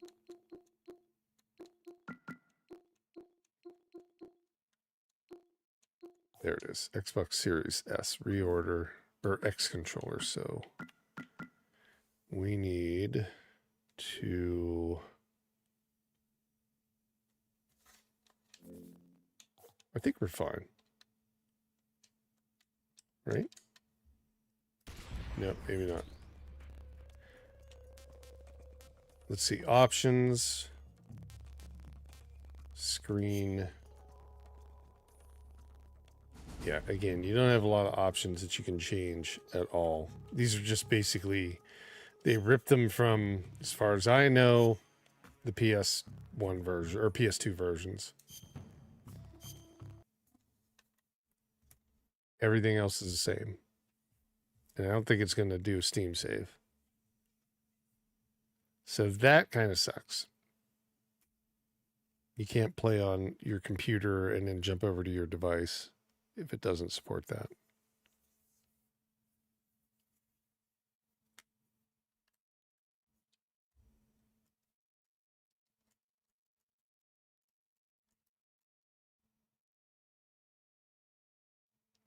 A Blue Point.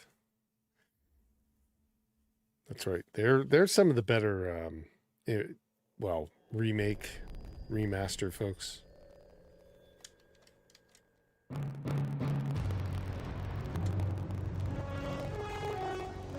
Yeah, I would like to see them have cloud save support as well. It does bother me when they don't do that. It's available. Why wouldn't you? But yeah, sometimes you just end up with it like that. Let's just see if it's there. Load. Oh, it is. So it does support it. Sweet. Look at that. That's the right way to do it. So they do support it. There we go. So again, we're at 1080p. We're running at 60 frames per second. Essentially at the, top. I don't know if we can get into any other menus. Nope, that's our thing to talk.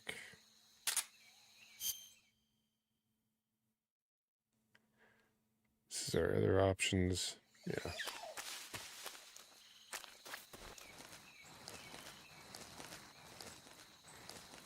I don't know if this guy can see us or not. So if we go into the weeds, he can't.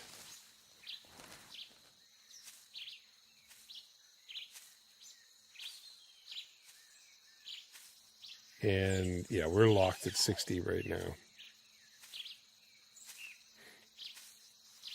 This is our first kill.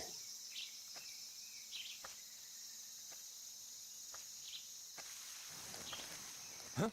Nope. No. No. Oh, kicked me in the face. Okay, quit laying down. CQC, let's do something. This is HQ.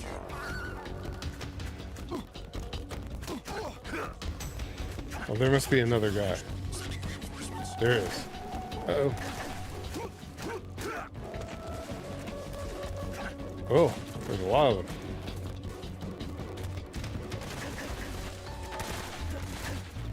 Yeah, we're not going to be able to fight them. It's been a while. I'd really like to sit down and play this, but we'll see if we can get in further. What if I go up the tree? Ah, they do. They see me.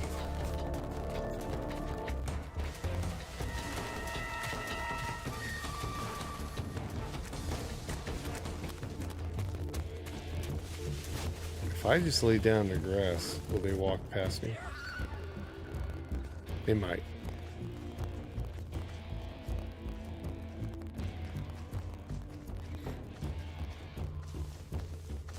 Nope, he found me.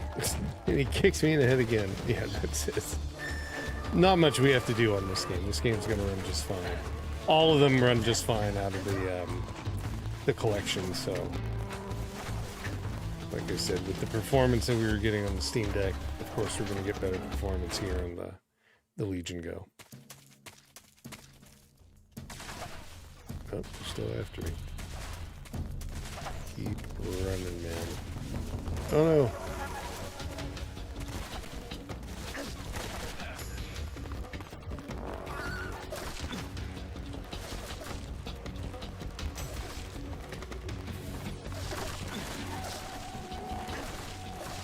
He'll probably let go. He'll survive. He's fine. Okay. Let's jump to our last game of the voting, which is Ravenswatch. And that one, how do can I just do this? No. Give me one sec. We've got to close out the window. I've clicked on I've done Alt Tab and I've now lost the focus. Come on. There we go. We need to close down Snake Eater. Actually, we can close Legion Space as well. I'm going to do a restart because we're not getting the performance data stuff. So let me do that really fast on this. There we go. And go back. And we'll just do a full restart on it. Restart system. There we go. Now we'll switch over to now we're on the Steam Deck. Let's do our last game for that. And by the time that we're ready to switch back over to the Legion Go, it should be booted back up. So the last game was Ravenswatch. Now this is, as they put it, let's go to the store page here. A roguelike, I think co-op roguelike. Action co-op roguelike, yeah. And when I look at the screens, I'm thinking, okay, it's kind of like Diablo, but I think it's done a little bit differently. So let's jump in and take a look.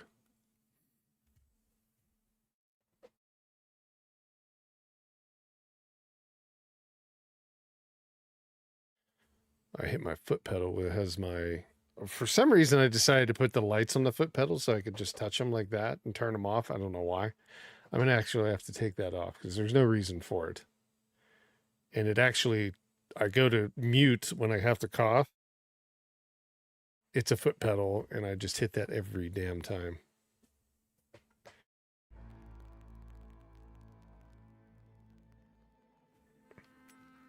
Okay. So let's take a look at this one. Ravenswatch. This is on sale for $14.99 right now.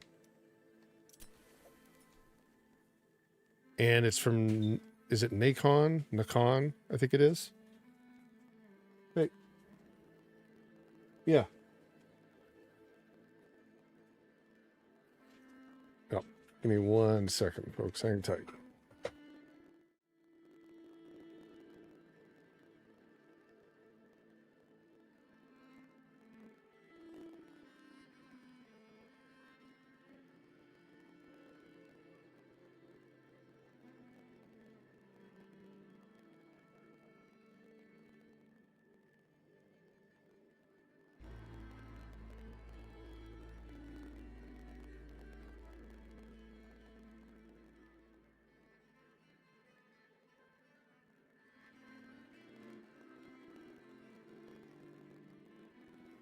Sorry about that. Okay, let's see. Jump back in. My wife's not feeling great, so I was wondering if she wasn't feeling well, but she was just walking the dog. Let's see here. So, what's our heroes look like? Beowulf, the Pied Piper, Scarlet, and the Snow Queen. Let's go with Beowulf. We'll see what kind of game this is. And how well it runs. I think it's going to run 60. I don't think there was any issue. I think it actually is, if I'm not mistaken, it might be verified. Shield, explosive. Oh, you get to choose a talent. Okay. Go with fire. Yeah, it is. It's kind of like, do you remember the Darkest Dungeon? It reminds me a lot like that, except it's, you know, a top-down view rather than kind of the side-scroll deck builder. So talents, let's see. Yeah, I love Darkest Dungeon as well. Both of them. They're both really good. I don't think we're going to need anything, so maybe we just walk to the edge. Yep, we walk out of there. Oh, that's a bad guy.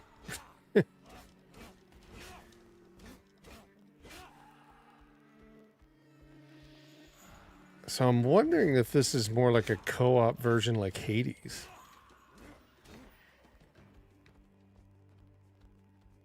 Or is it more like... Yeah, I don't think it's like Diablo. Like an RPG. I think it's like a roguelike like Hades.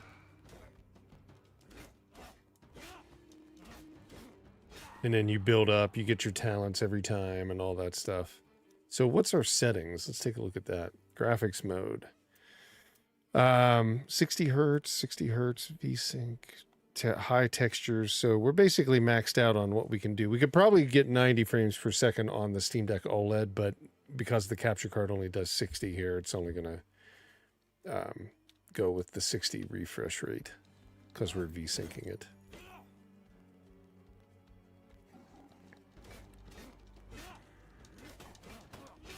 Are these bears? Can we can't dodge, but yeah, it's like the same mechanic as Diablo.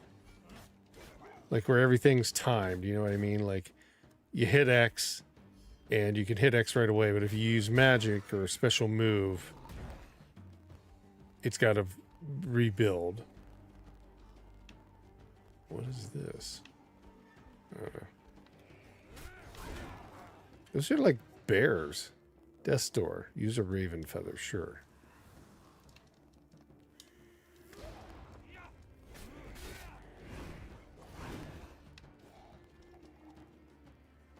And we can build... Oh, they all move really slow. They're like zombie bears. But there's no way to, like... It doesn't... Yeah, there is a dodge.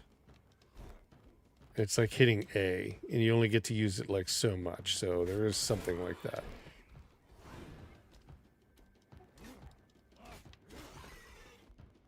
Okay. Do that for this guy. Yeah. All of them... Well, there's a little bit of a drop below 60, but I think it's pretty steady at 50.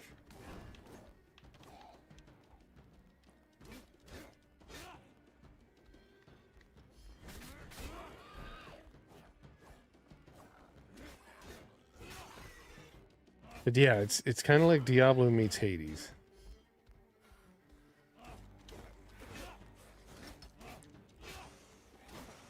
I don't think Hades has like the...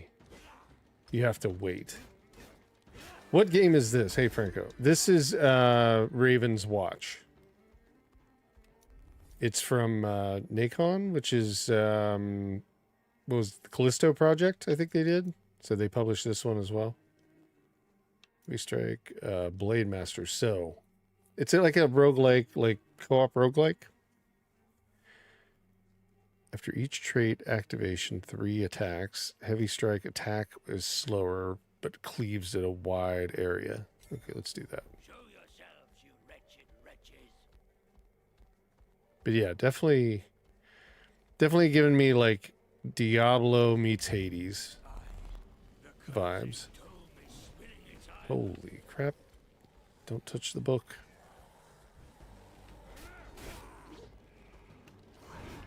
Yeah, the artwork's cool. We were talking about, like, it reminds of Darkest Dungeon. Like, the artwork from that, but, you know, now in a top-down view instead of, like, a side-scrolling view kind of thing. Oh, wow. Yeah, I don't think I'm ready for this area. Whoa. Oh, he's pulling me with a hook. Okay, we got our shield. What else do we have? RT. I don't know what... Oh. Wow.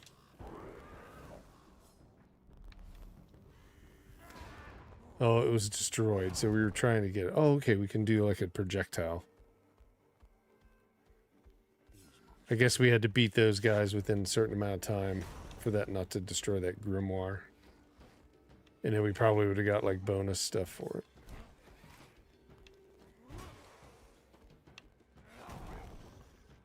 Go.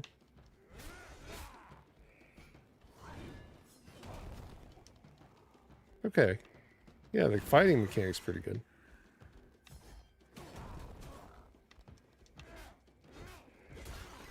I don't know if it's 2-player co-op or 4-player co-op. I want to say it's 4, because there's 4 initial heroes, but it could only be 2. I guess you could look on the Steam page.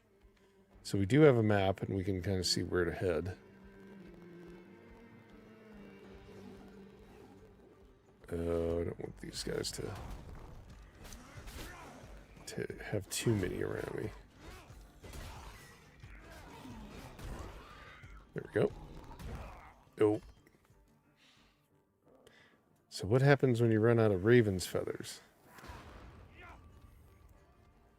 I would take it the game's over.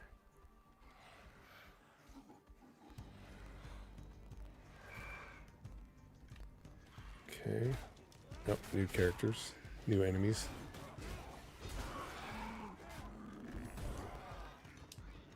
Well, we're going to find out.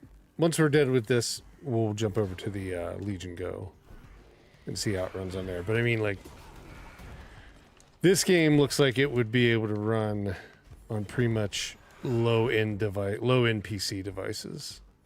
So I'd probably imagine like even Switch is going to get this game.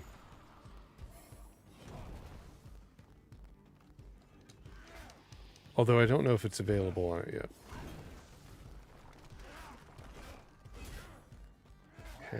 Hack. Oh, almost died here. Should not have ran. Oh, I'm trapped.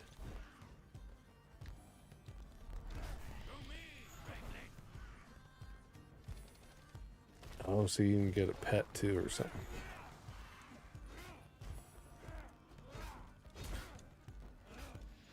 See if we can't get this guy. Get the crazy looking nun. There we go.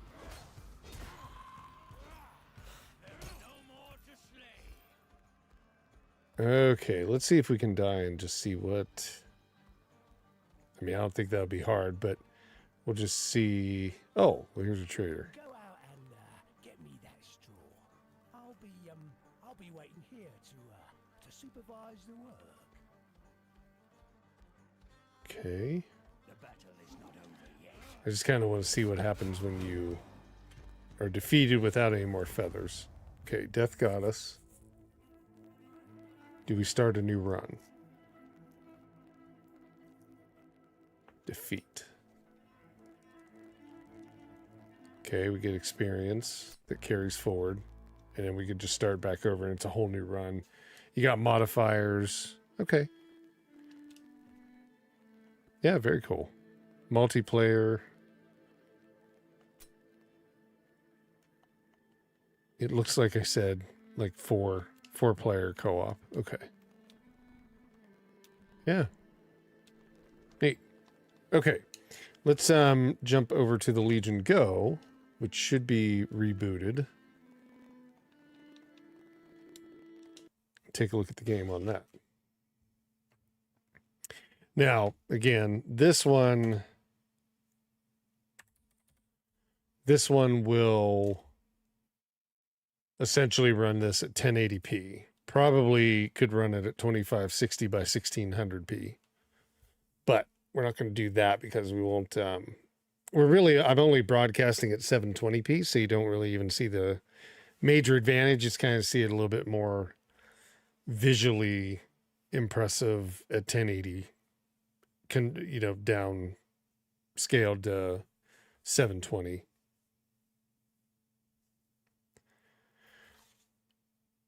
Okay, there we go. Let's put us into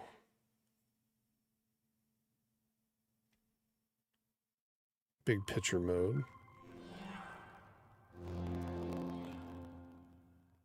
And then we'll see if we can put up the... Doesn't want to... Give me 1 second. I'm going to unplug this. I want to see if I can bring up the metrics, the performance metric stuff. Okay, there it is. Now it's pulled up. Because I want us to be able to see the frames per second easier with their system. They just did an update. It was performing well. I don't know. I have varying results with the Legion Go. Sometimes it works, sometimes it doesn't.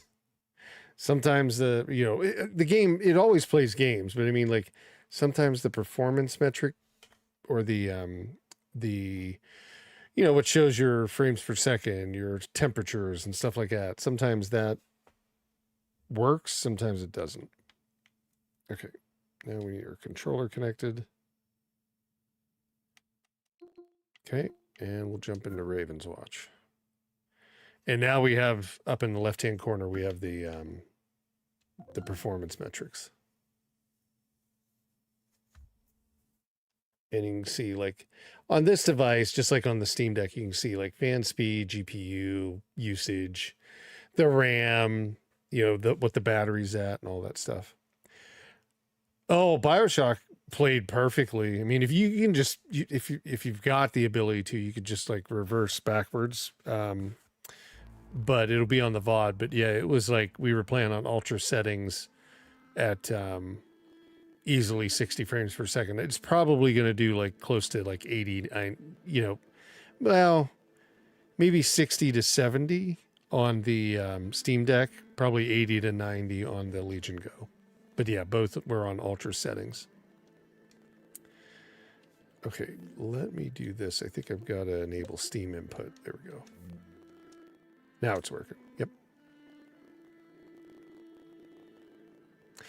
Bioshock, I would start with the first Bioshock and then play Bioshock Infinite.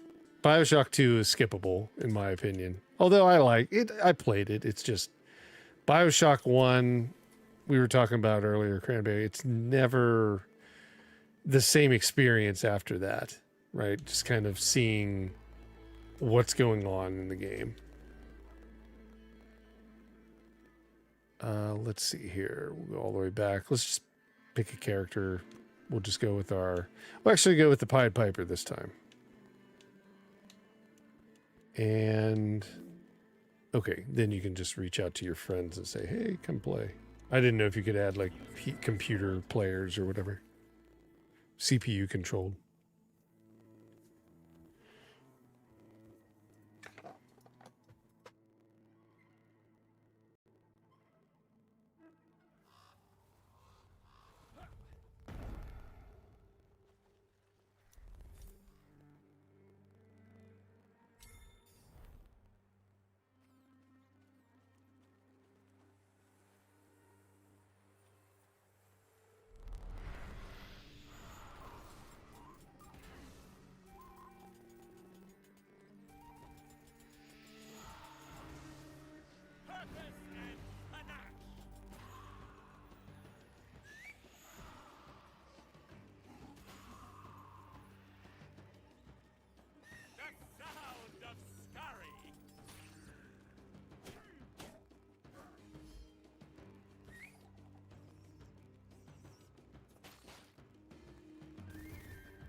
I hit it again. Thank you. Sorry, man. I was just saying, like, I like the rats here. The rats look pretty funny with the tail. That is really cool. Let's see if he'll find... Oh, yeah, they can even, like, hunt and find. And he uses his pipe, or his flute. I think that's what it is, pan flute or whatever. Or no, regular flute. To fire. Yeah, kind of cool. He's playing notes. Get him, rats. Yeah, the rats are very useful. They're just like are heat seeking.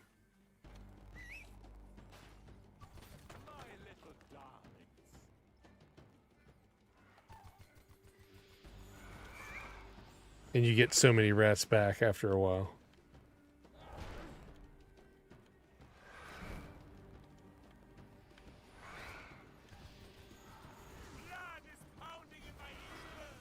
Uh-oh.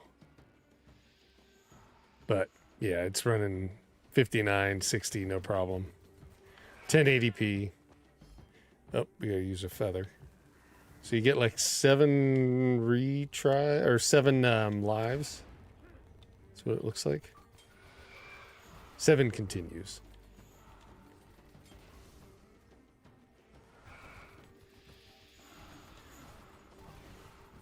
Okay, let's see.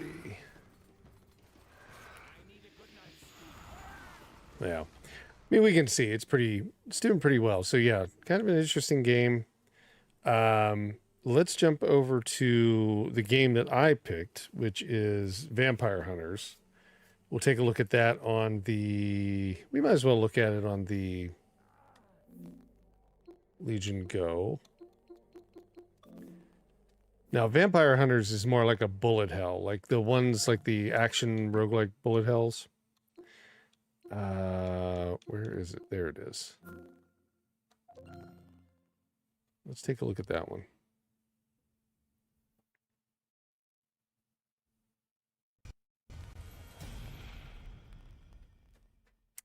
Now, this one is different than the roguelike bullet hells like Vampire Survivor. It's like the Survivor games, but different. Vampire Survivors, you know, obviously it's a top-down 2D in that case, but other ones are, you know, varying degrees of 3D and all sorts of stuff. This one is like first person. So a little bit different. And the original one, you would just go down a hallway. And it was kind of like you're on rails. Now I think it's a little bit different. They made some adjustments, updated some stuff, but I figured we'd take a look at it. I only ever showed it once on here, and it was one of the real view videos, kind of top down, you know, where I video the device playing it on the screen.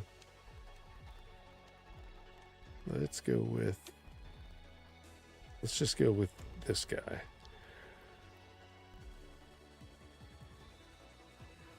And we're not going to do any upgrades. I haven't played it in a long time, so I don't know if there would be any residual stuff carried over, but I think when they did their update, they probably got rid of all that stuff. Because it is a really different game now. Oh, weapons. So we have to pick some, maybe, right? Maybe not.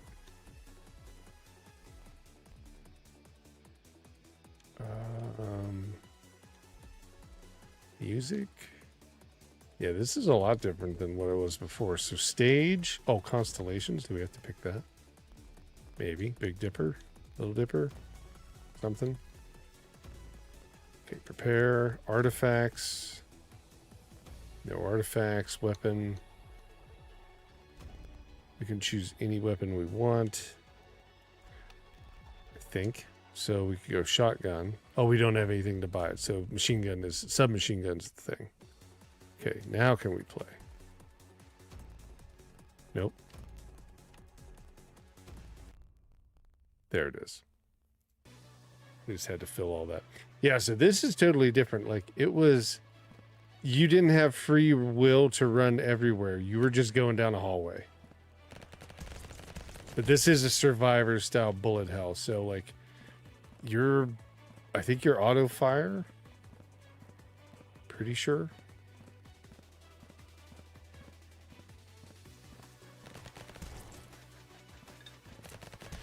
I kind of like the first one as well, like when they had it just like a hallway thing. I thought that was kind of cool. It was different, but I don't know. We'll see how this is. This free roaming kind of boomer shooter style. And then you can do your upgrades. You can get your new weapons. So the more weapons you get, you can start to see, like, now you got a two-hand. You'll eventually have, like, an armada around you. It'll be, like, shoulders and over your head and around your back and all sorts of stuff. Let's see. We want damage. Let's do flamethrower now. Yeah, see, it added another gun next to the submachine gun, which is that flamethrower.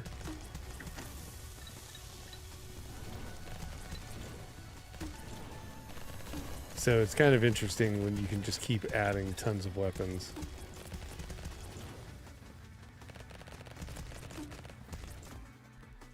Let's see, what other upgrades can we get? Shield generator. Yeah, see, there's a new piece on the screen. And it just keeps adding and adding and adding. But I love these games. I love Survivor games. I think they're great. Lightbringer. Let's go with the chainsaw too. Now we got a chainsaw up there. And I think they made this game thinking like, well, what would it look like with all these weapons? And like, this is what it looks like. It's just a big wall of weapons that you're building behind you.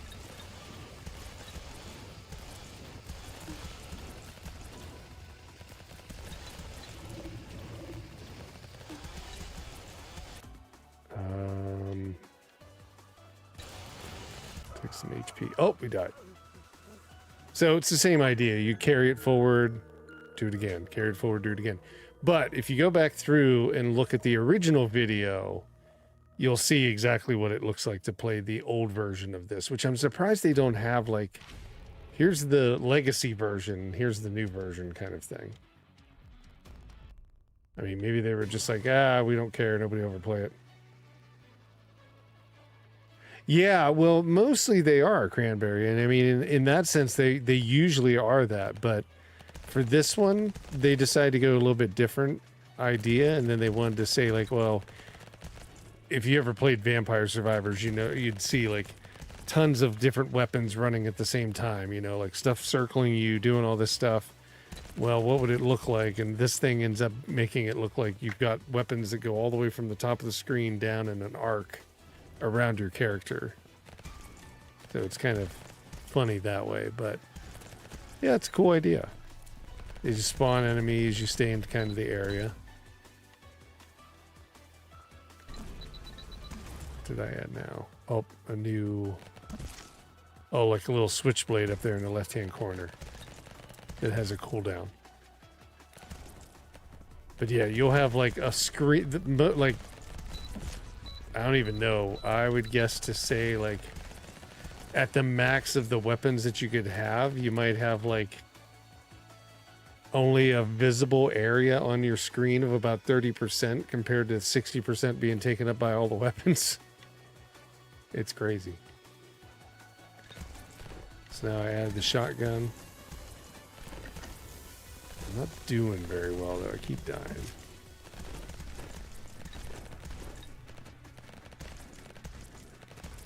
And we'll probably jump out of this, but usually this is where I'd say like, hey, this is the, you know, into the stream.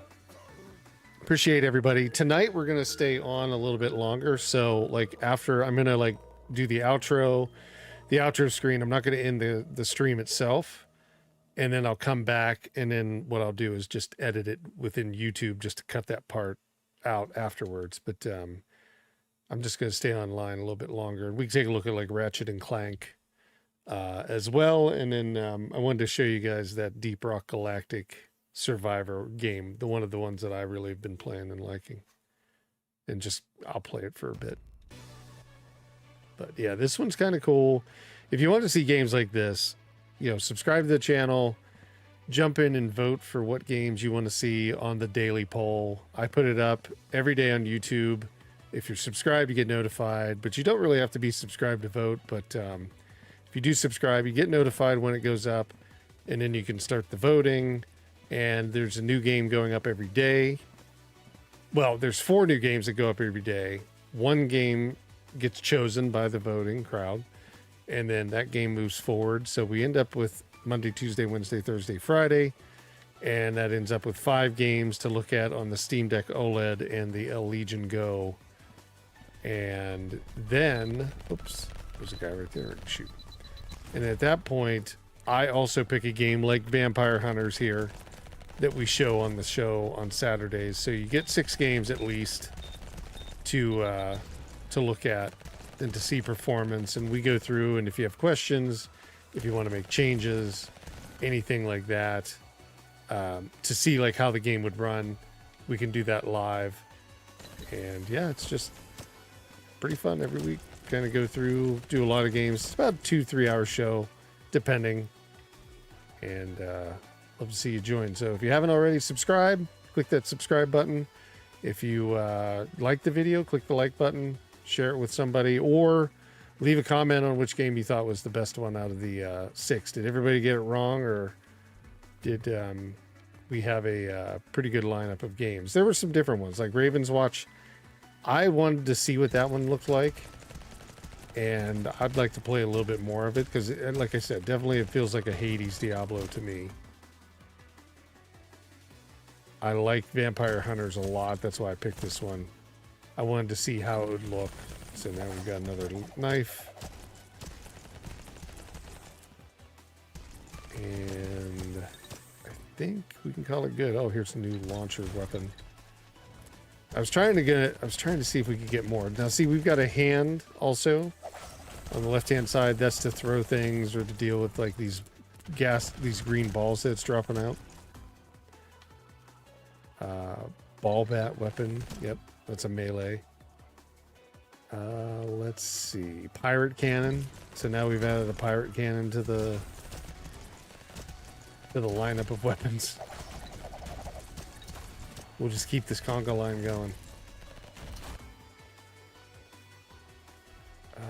Let's see. What else can we choose? Oh, we can do an upgrade on the orb. We can go faster. Yeah, either way. Oh. There's a guy ready to blow up on top of us. Let's see. What other weapon don't we have? Oh, the bow and arrow. Or the crossbow. So now we've added the crossbow.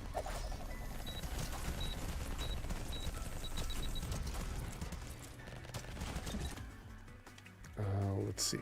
Bat upgrade 2. Oh, we can add knife.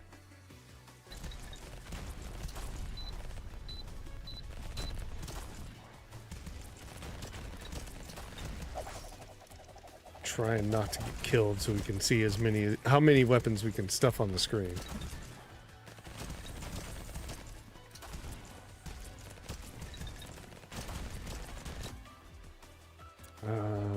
The revolver? I don't think we have that.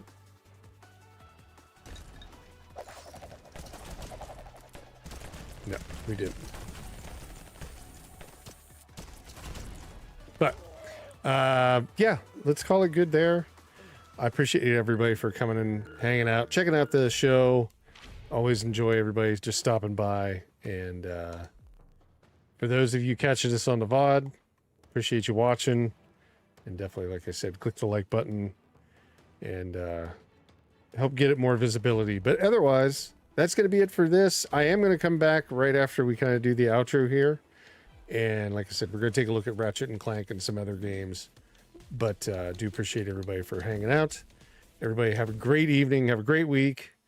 And I will see you not next Saturday, funny enough. I just thought about that. I've got to go down to Phoenix for work. I didn't think about that. That'll be the first show we won't be doing because I won't be able to do live stream at all.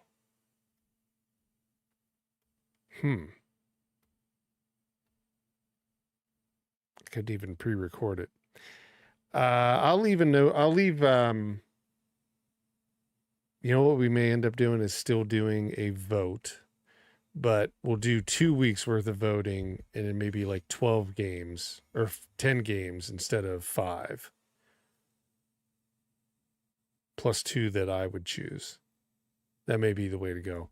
But, we probably will not have another live stream for the Weekly Factor, another Weekly Factor podcast until July 20th. The 13th, I'll be out. But July 20th, I'll be back and we can start them back up just fine. But we may end up doing like 2 weeks worth of games. So like 10 games we'll take a look at. So it'll be a little bit longer show and that'll get us caught back up. So I think that's it. All right. Appreciate everybody. Thank you again for hanging out. And I will talk to you next time.